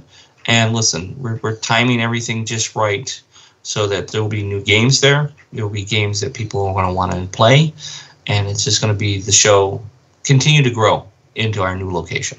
It's 60,000 square feet, for crying out loud. It's a big room. And we did a pretty good job last year, but I think we can do even better. And trust me, there are a lot of leagues, a lot of clubs that will support us. And, there are guys out there who are probably listening to this. We are even talking about doing some league play, team leagues. and so forth. Bring your games down, show off your collection, and promote your league and your collection and the free play area. And that free play area is intertwined this year with the whole vendor area. So the vendor hall and the free play area is one and the same, and it's going to be nice because you're going to be able to go and see Stern's new games and then play some free games right next to it. You can go over here and see what's going on at American. You can go over here and see what's at JJP. You can go over here and see what's going on at Chicago Gaming. Okay, I'm giving everybody the free billing. In fact, here's a little spoiler. I already know a young man who I've known for many years. I know him as Bug. He came up to me and said to me at Texas, I want to be at Expo. I said, Bug, we'll have Spooky at Expo. You guys can have a nice booth. We already talked about that, and we're going to put him in a nice location. And he's going to, again, just show off his games. He's going to be part of that experience with us. So we're happy to have Spooky there, JJP, Chicago Gaming, of course, Stern, and of course, American. So it's going to be a great show. It's going to be the pinball show, man. This is, Rob is passionate about it. He's been doing this for, good Lord. 38 years. 38 years, I was going to say 40, but, we'll say 38, okay? And it's a 38th edition. So. Right. But, this is something that's been a dream of his for 2 years before Expo. Right. So, it was supposed to be one and done, and now it's going on 38 years, Guinness Book of Records of the longest running show. So it's going to be a great show.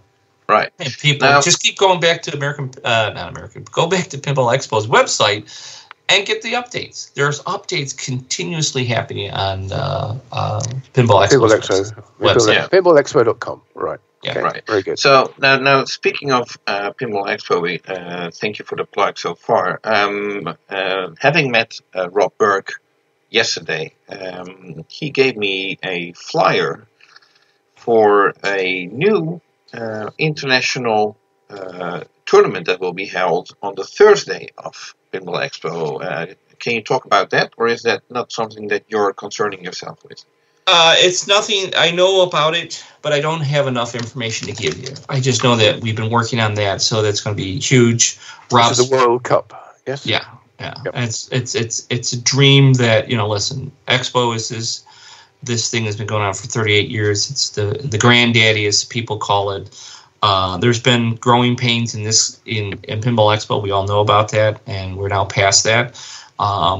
And we're at a new location. So, yes, the Granddaddy Championship is going to happen.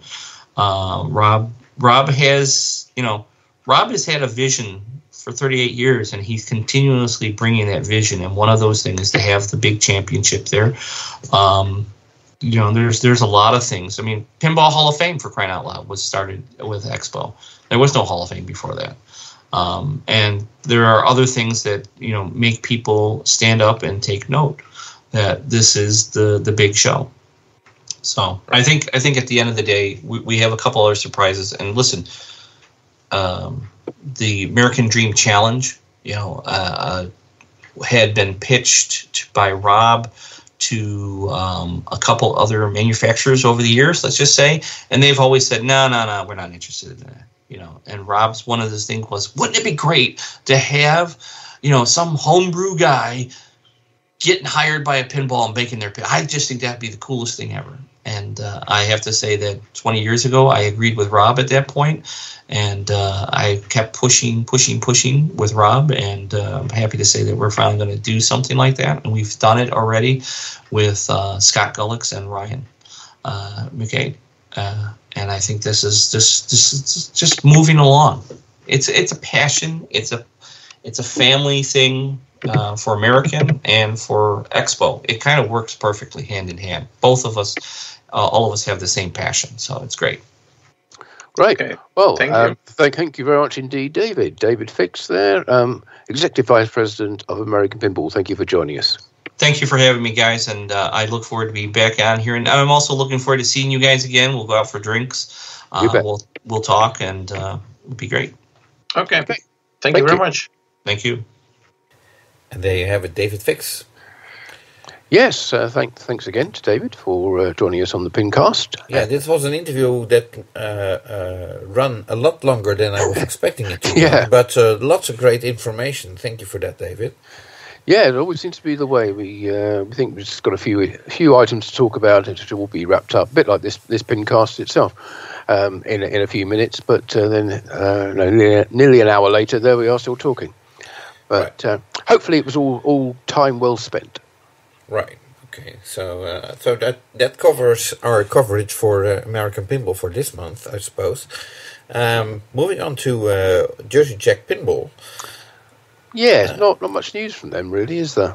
No, we're still waiting for their next game to be announced. The date of May 23rd was rumored as being a special day in the supposed license for that game, Toy Story.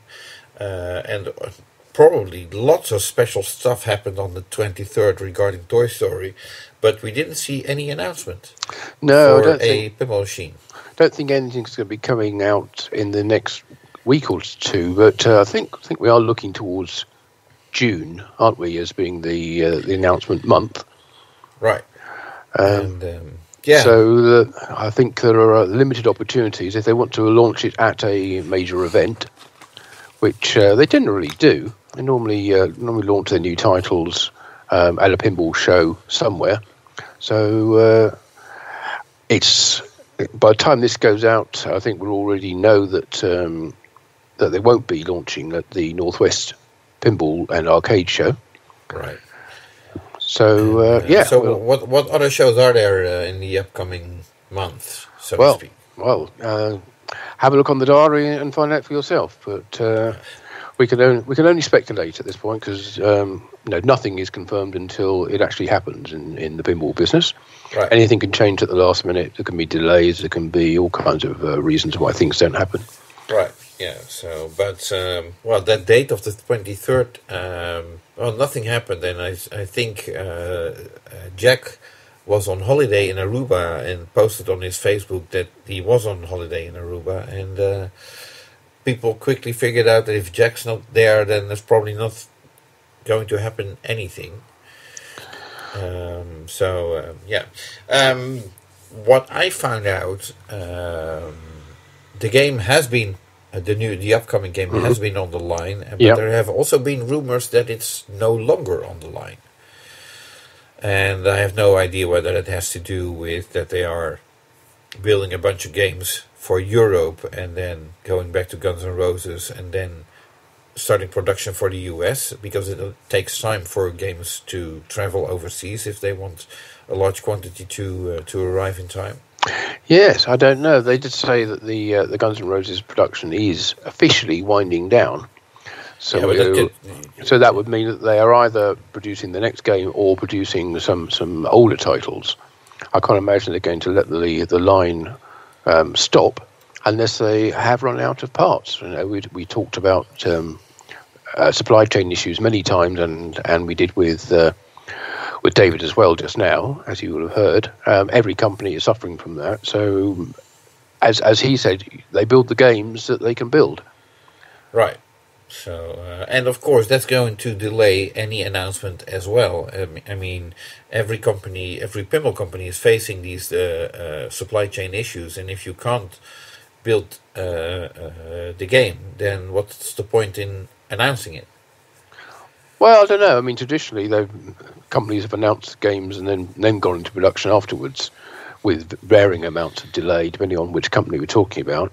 Yeah, but in this case, we're talking about Jersey Jack, and with previous games, Jack learned his lesson and said that he would only announce a new game if he has a number of units immediately available to sell. Yeah, that's the ideal. But supplies being what they are at the moment, you have to do what you have to do, don't you? True. So, we'll see what happens this month.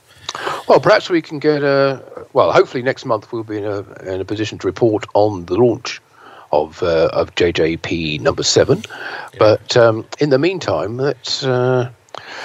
somebody who might know something more is our good friend Gary Flower. Oh yeah, that's a good idea. Yeah, Gary was over in the US recently. Perhaps he'll have some insights he can tell us about. You want me to give him a call? Yeah, give him a call. Let's see what he's got to say. Okay, well, calling Gary. Hi guys. Hey Gary, it's Jonathan. Hey Gary. Thanks for calling. I'm involved in the Jubilee celebrations at the moment. Right. Can you call me back? Because I think the band's just about to kick off. Oh my God, what's that noise? Oh dear, bad timing. Just starting up with the national anthem. I feel kind of bad sort of fading it out because it's the national anthem, but I think for our listeners, they probably don't want to listen to the whole piece. So we'll try and get back to Gary a bit later if we possibly can, if time allows. Yeah. Otherwise, we'll move on then to what else has been going on in the pinball business, and let's head down to a Commonwealth country, to Australia, and see what's been going on with haggis. Right. So, I've seen photos of the first Fathom game, Fathom Revisited game, being picked up or delivered, whatever it was. First one off the line, I think. Yeah. Yeah, and also a second one. There's some people complaining that it doesn't look like a proper production line. Based on the info that we received, I can see where that is coming from, but I'm sure they do the best they can to build the games as quickly as they can. So, there haven't been any actual updates directly from Damien at Haggis or anybody else at Haggis themselves, but just the pictures of the new game, which I have to say looked absolutely great.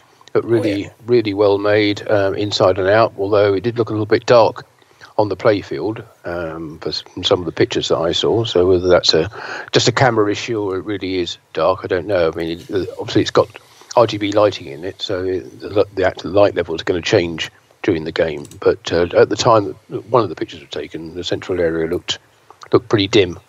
Well, you can always adjust the brightness on that picture. Oh, absolutely, yes. That would help, yes. On that picture, at least, yes. Yes. Thank you. Oh, well. Always if there's nothing else to report from Haggis, then we're moving on. I think we will move on, yeah. To the gift that keeps on giving, Deep Root Pinball. Really, not a huge amount of news from them, except that very strange events occurred when the deeprootpinball.com website came back online, having been down since pretty much since the SEC announcement was made. But it's come back with the same logo for Deep Root Pinball and a string of hexadecimal characters, which hexadecimal pairs of characters, I should say, which if you convert them into ASCII, reads "check back soon for something interesting." How interesting! It is indeed interesting. Well, that's interesting in itself. You don't need to check back. Yeah. But I'm kind of assuming that domain is now owned was one of the assets that was picked up by Chris Turner of Turner Logic. If you remember, Turner Logic was the company that was writing the code for the game, and also bought many of the assets of the company in the auction, including things like the life insurance policies, but also a whole bunch of IP. Right.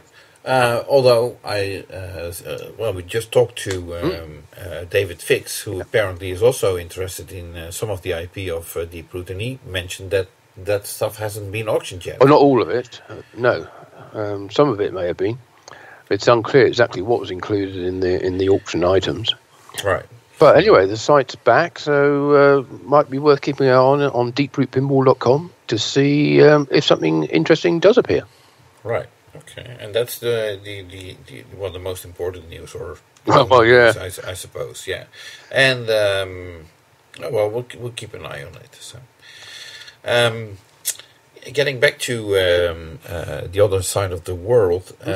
Home Pin Factory in Taiwan have been basically pre-assembling lots and lots of parts for the production of This Is Spinal Tap's but we haven't received any new details on when the game is about to be launched or revealed or whatever you want to call it. No, it was supposed to be built this month, but according to the website of, I think it was Highway Games, who are the home pin distributor in Australia, they said it was meant to be built this month, but it was also meant to be built last month, and it wasn't built then, or at least it wasn't available for sale then. So we don't really know. It's a familiar story, but interestingly, or not, depending on your point of view, Highway Games have set up a company called Spinal Tap Pinball Pty Limited, presumably to market and sell the game. So it looks like they're probably a little bit more than just distributors for home pin. It sounds like they're going to be the go-to place for this is Spinal Tap Pinball. Okay, so we'll keep an eye on that as well. And that was all there is to report from home pin. Yeah, there's a lot of nothing much happened, but it's going to happen soon in this month's PINcast. Oh, how exciting! Well, just teeing it up for next month's one, where everything will happen. Right. So maybe. Okay.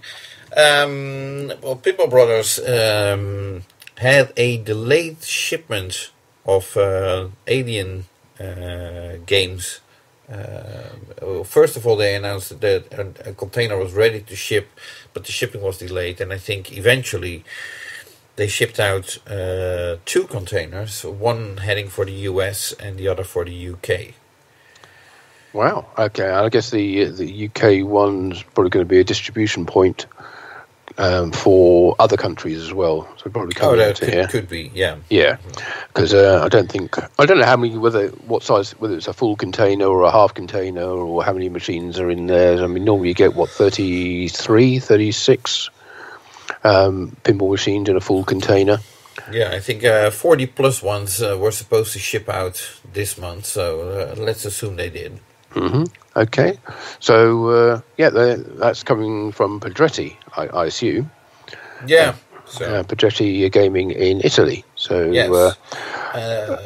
With a little bit of news on them as well, if you want to touch on that now that we mentioned their absolutely, name. Yeah, they released new code for Rudy's Nightmare, Funhouse Rudy's Nightmare, that is, version 0.88.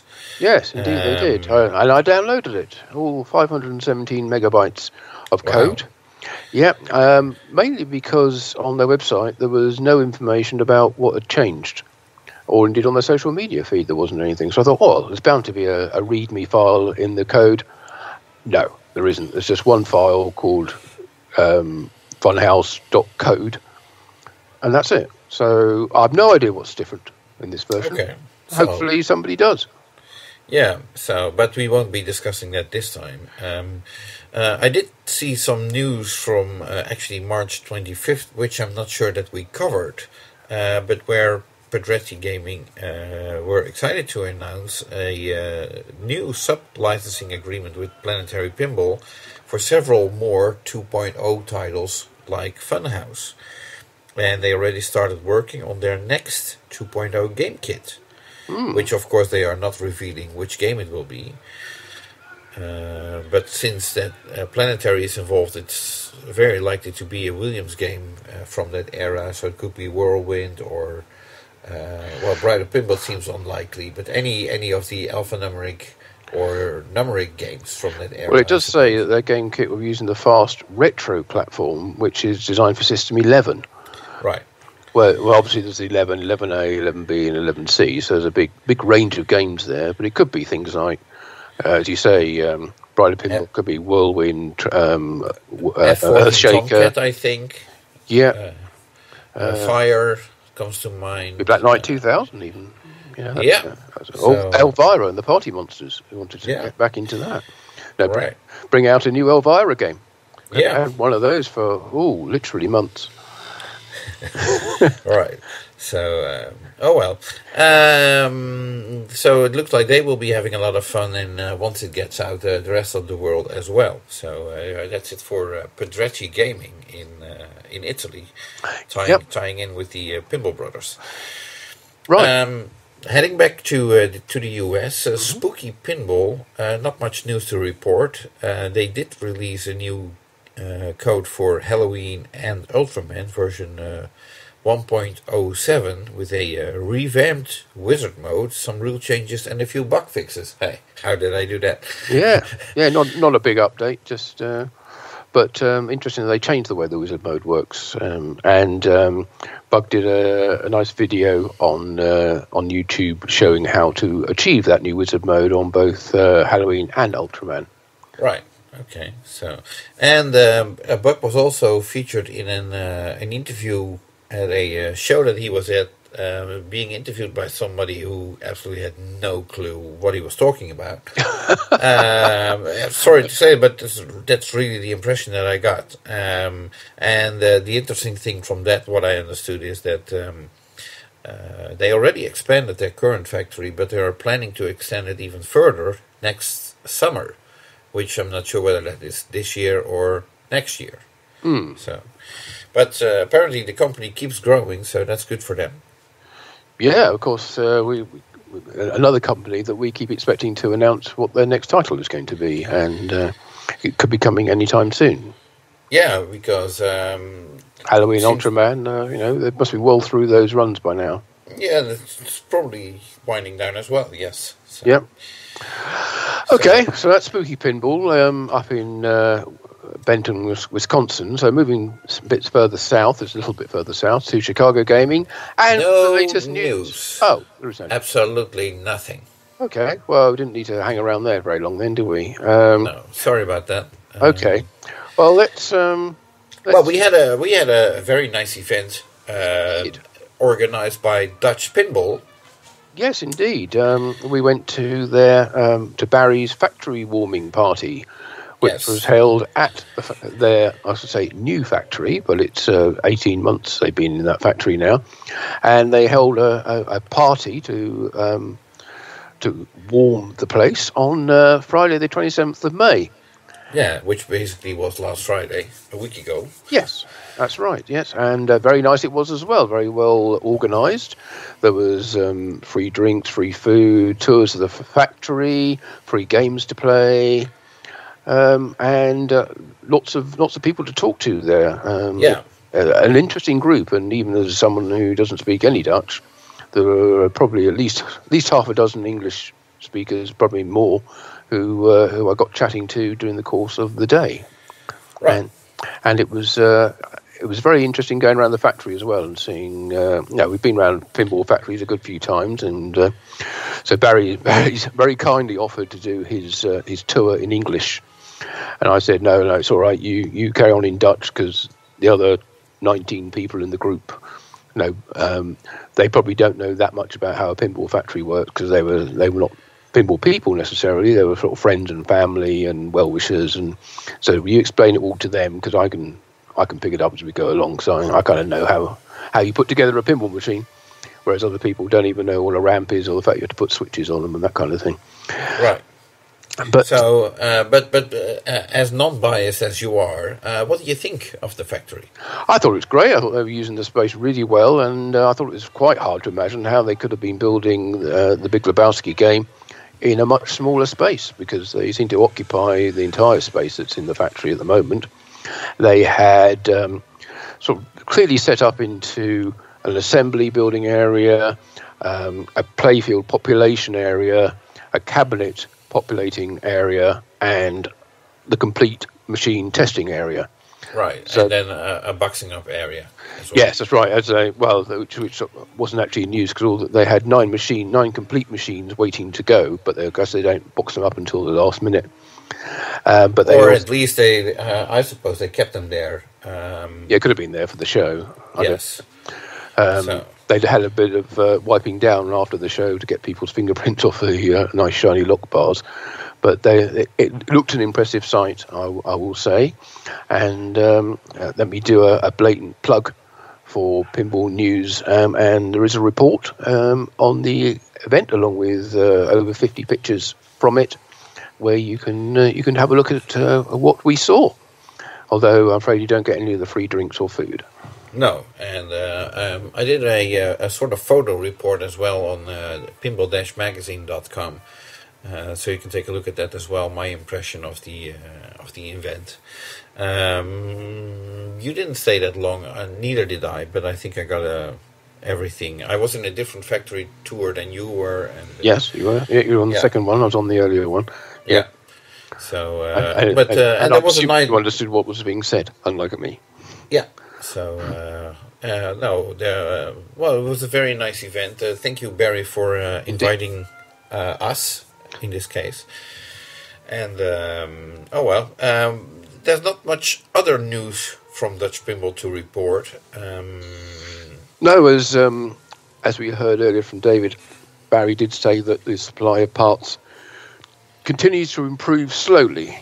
He says things are better than they were at the worst of the supply chain problems in 2020, but it's a slow and gradual improvement, and they're all looking forward to getting supplies back so they can ramp up production and start employing more people. Yeah, and one thing that I found interesting, which I think is not a problem to share. Obviously, finding personnel has been a problem for many pinball companies, as David Six also expressed.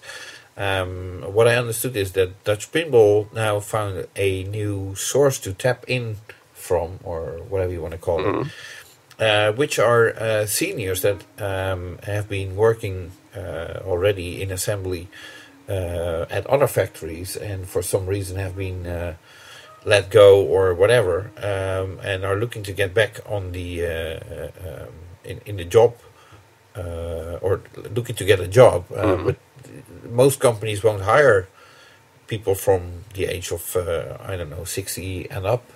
But Barry's more than happy to do so. Yes, indeed. If you're the right fit, then you're the right fit, and apparently that turned out to be working very well for them. So there's that to report, I suppose. Great.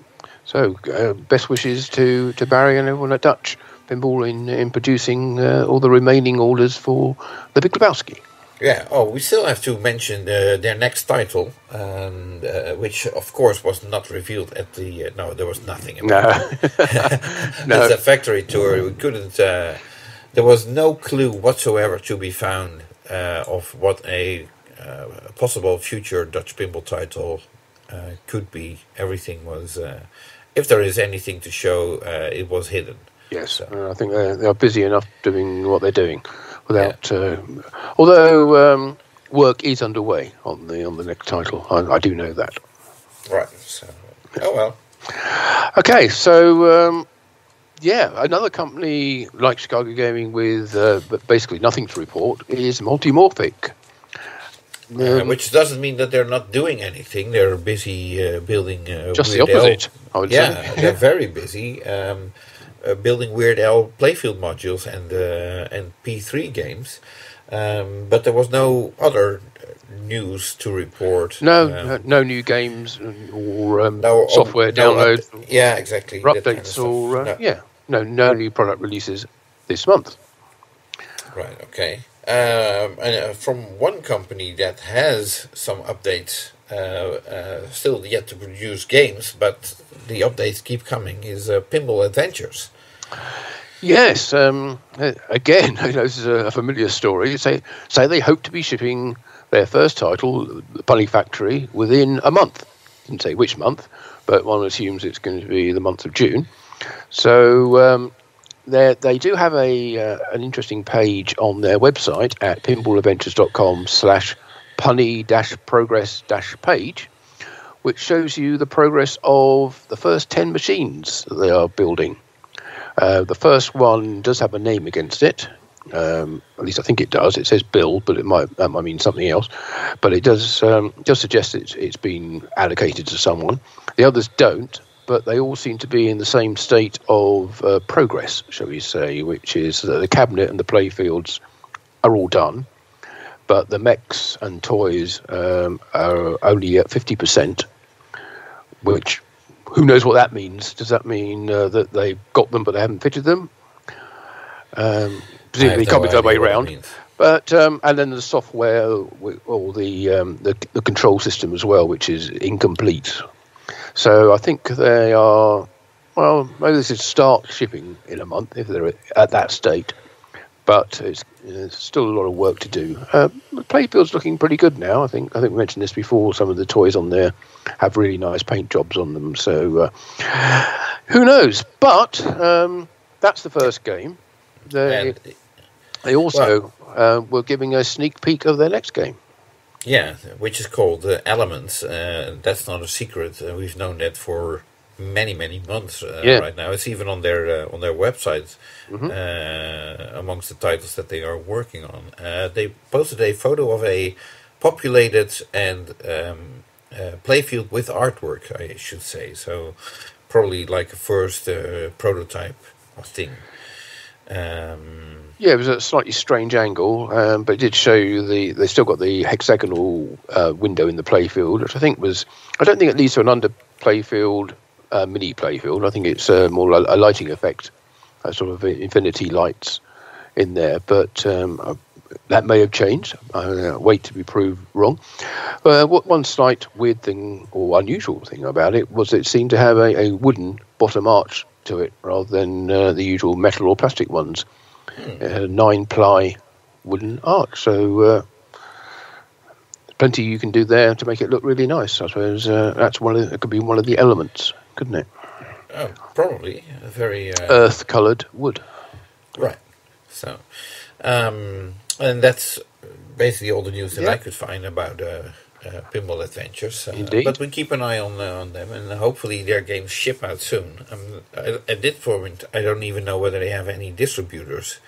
But the good thing for them is if they can crank games out, the demand for games from any manufacturer is extremely high. So this is a good time to start cranking out games. Yeah, as we've seen and we heard, other companies are being held back in their production by lack of part supplies.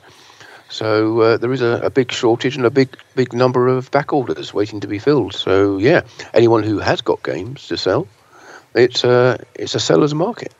Right. So moving on to another new company that is has already gotten into pinball.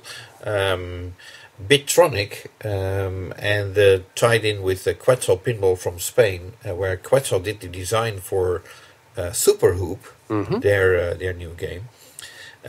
We know that game started shipping, and the news that I can report is that Freddy's Pinball Paradise in Germany is a distributor apparently for that game, and they are now offering Super Hoop for a tag price of €5,795, including VAT, which comes down to $6,195 US dollars to make a comparison.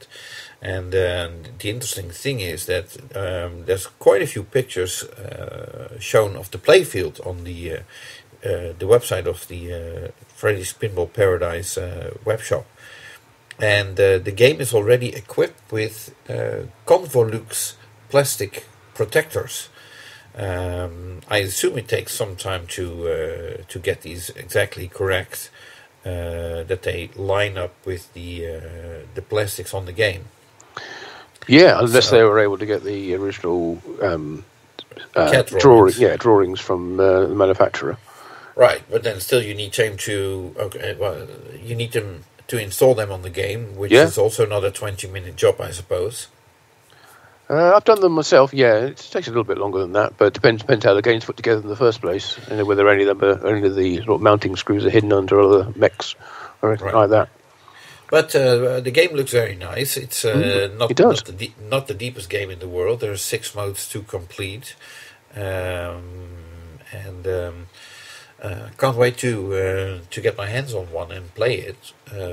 But for those in Europe interested in buying one of those, it's available at Freddy's Pinball Paradise. Yes, the address will be shop.freddy's, Freddy's, pinball-paradise.de for Deutschland.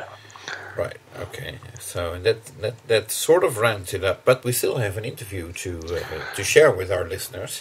We do. This was prompted by two things, really. The first of which was the fact that Rob Berk was at the Dutch Pinball Museum, and that's where you went to see him, isn't it? Yeah, it is. And the second reason is the fact that Pinball Expo put out an announcement that they are holding a new World Cup tournament, which I think we spoke about with David Fix earlier, as part of the new features of Pinball Expo for this year. And that's on Thursday, the 20th of October, where teams of two, and a maximum of 2 teams per country, can register and represent their nation in the new Pinball Expo World Cup tournament. But let's hear about more about what's going on with Pinball Expo and Rob's other plans as you spoke to him at the Dutch Pinball Museum. Right. Let me play that for you. So I'm here at the Dutch Pinball Museum, and I happened to run into Rob Berk, the organizer of Pinball Expo, who is here already for a few days, today in Rotterdam, but you're staying in Amsterdam right now, I understand. I am, yeah. Okay, so can you tell me quickly why you're here and what exciting things are happening in your life? Well, that's a great question. So there's a trade show called the Private Label Show in Amsterdam, and I wanted to go to it, so I figured let me tie in some other visits with this trip.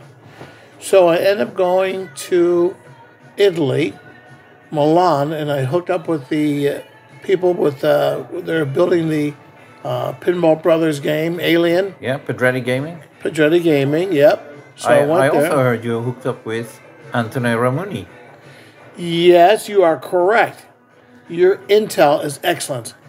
So we're there for a couple of days, or one day, and actually that night we took a drive down to Bologna to have dinner with Tony Ramoni. Right. Been trying to get him to come to Pinball Expo since he was a baby. So finally, hopefully, this is the year he's going to say, yes, okay, I'll come. But that was a great visit. I hadn't seen him 20, 30 years. My gosh, it's ridiculous. Right. And from there, where did I go next? I have no idea. I think you went to Amsterdam, or I did you go to France or Germany first? No, France and Germany, but I went to Amsterdam for the trade show. So I figured since I'm here, let me hook up with some people. I was hoping to see Robin from Pinside. That didn't happen. And I saw Koos. Yeah, Koos Hackford. On the Back Glass King. Yes. And that was very great and interesting. And then I met Melvin Williams. And prototype collector. Yep, prototype collector here in town here, and then I met up with Max. Right. Rogums. Yeah. Okay. But nonetheless, he had a wonderful collection. Yeah. And I'll tell you Max one thing. Is the guy who got with his team got Magic Girl right working. What's amazing to me though is how rich the industry is in this part of the world, including Italy, and I just never realized that there was that many people, diehards, that were into pinball in a big way. It's a small community, but yet it's a big community, and there's some serious collectors here. Oh yeah. But all have been very friendly. To have you come down, I heard you came 6.5 hours to see me one way, so I mean that's pretty great. 1.5 hours. But I appreciate seeing you. So it was like a homecoming. You know? How could I pass up on the opportunity? You know, you're not here every day. So obviously, most people know you from Pinball Expo, the show that you have been organizing for 37 years now. Yeah. The 38th edition coming up. Is there already anything you can say about it, other than that it will be fantastic and everybody needs to be there? Well, you know, last year we moved to a new location, and we had a wall that separated the two exhibition halls. This year the wall's going down, so we're going to have 70,000 square feet of vendors, and we have a lot of vendors that didn't come last year because of COVID and so forth that are coming this year. My guess is we're going to have between 5 and 7 pinball manufacturers there. So it should be quite large, and it will be representative from manufacturers from coast to coast and all over the world. So there's still a lot in the works, but it should be a very exciting event. Right. Okay. If I'm not mistaken, it's the second week of October. Yeah, October 19th to the 22nd. Third week of October then. Yeah. So I try to make it so you could make it, you could attend. So hopefully this will be the year you can attend. Okay. Well, there's currently no COVID restrictions, so that's one blockade. One positive, but with Chicago, who knows? Yeah. So, and then something that you mentioned earlier on, which I'll repeat for our listeners.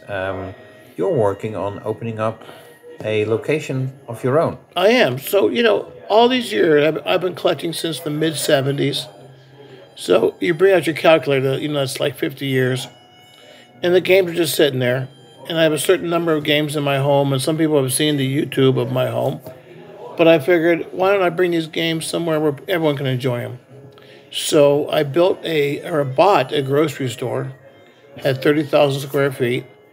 I've been spending so much time the past year tearing it down, gutting it out, cleaning it out, replacing roofs, which is not cheap, putting up signage and so forth, with the hope of opening up to the general public. And this will be called Past Times. And it'll hopefully be open sometime in the fall, when I don't know. But it'll be all aspects of pinball, from pre-flipper to flipper, all aspects of the video games, Pac-Man era and so forth. And there'll be a lot of games there. Between the video and the pinball, probably around 500 to 600 games. So, it'll be a situation where you pay one price to get in. And anyone that's listening to this podcast, if you come to our venue and mention you heard me in the podcast, you get in for free. So, oh, that's exciting news. Let's see if people remember by the time you open. That location, we're currently sitting in the sort of restaurant/living room area in the Dutch Pinball Museum in Rotterdam. This museum, besides having a large pinball collection, which is very interesting, it's also very decorative. There's lots of decorations over here. Is that something that you plan to do with Pastimes as well? I do. And some of the ideas they've used here I've thought about using, but they've really expanded it to a whole new level. And they have done a fantastic job of making it very comfortable and very interesting and very educational. This is the complete package here, and anyone that's listening to this that have never been here, they've got to see it to believe it. Okay, so we got Pinball Expo coming up, and hopefully you'll open your own location around the same time. Yeah. I expect there will be flyers for the new location at Pinball Expo. Yes, there will be, yeah. And, well, let's round this up right now. Greetings from the Dutch Pinball Museum, from Jonathan Joosten and Rob Berk was here. And I was going to say, I thank you for seeing me today and coming here to visit with me. You're very welcome. And I welcome all of our listeners, your listeners, to come to the expo. We would love to see you. And with COVID being gone, it's going to be much easier for everyone to come there and have a good time. Right. Well, I suppose a lot of people didn't see the new location yet due to COVID. So if there's no new outbreak, I encourage everybody to come to Schaumburg and check it out. One thing we're going to do is we're going to extend the vending hours. It seems like the number one complaint is more hours, longer hours. So we will be doing that. We're going to have the seminars, of course, but perhaps less seminars and more vendor time to say these things. Plus, you're going to see, if all goes well, we'll be touring Stern again. And Stern is just getting, bigger and bigger by the day with what they're doing and what they're producing. And then, the industry is on fire right now, to put it bluntly. Well, in multiple ways, I suppose. I mean, the business is booming, but at the same time, the supply chain issues are also causing internal fire, so to speak. Yeah, it's unbelievable. So, but anyway, thank you for your time. And it was great seeing you. Thank you. Look forward to seeing you in the fall. So there you go. Thanks for doing that interview, Jonathan. You're very welcome. Unfortunately, I had gone back from the Netherlands just a few days earlier than that. I wasn't able to get down there and join the two of you. But some good news for anybody who wants to go to visit the Rob's new pastimes operation, which we think is in Warren, in Ohio, which is where Rob's home, area where Rob's home is. Just say you heard about it on this Pinball Magazine and Pinball News PINcast, and you can get in for free. Yeah, but it still will take probably around Expo time before that opens. So busy weeks or months ahead for Rob Berk finishing all that up. Yeah. So I guess the other bit of news, which we also touched on earlier, actually, was about the IFPA World Championships at Pinball Asylum in Fort Myers in Florida. The new world champion there is Eric Stone, who you may or may not know is a well-known TV personality in the area, because he's a weather presenter on the local TV station down there.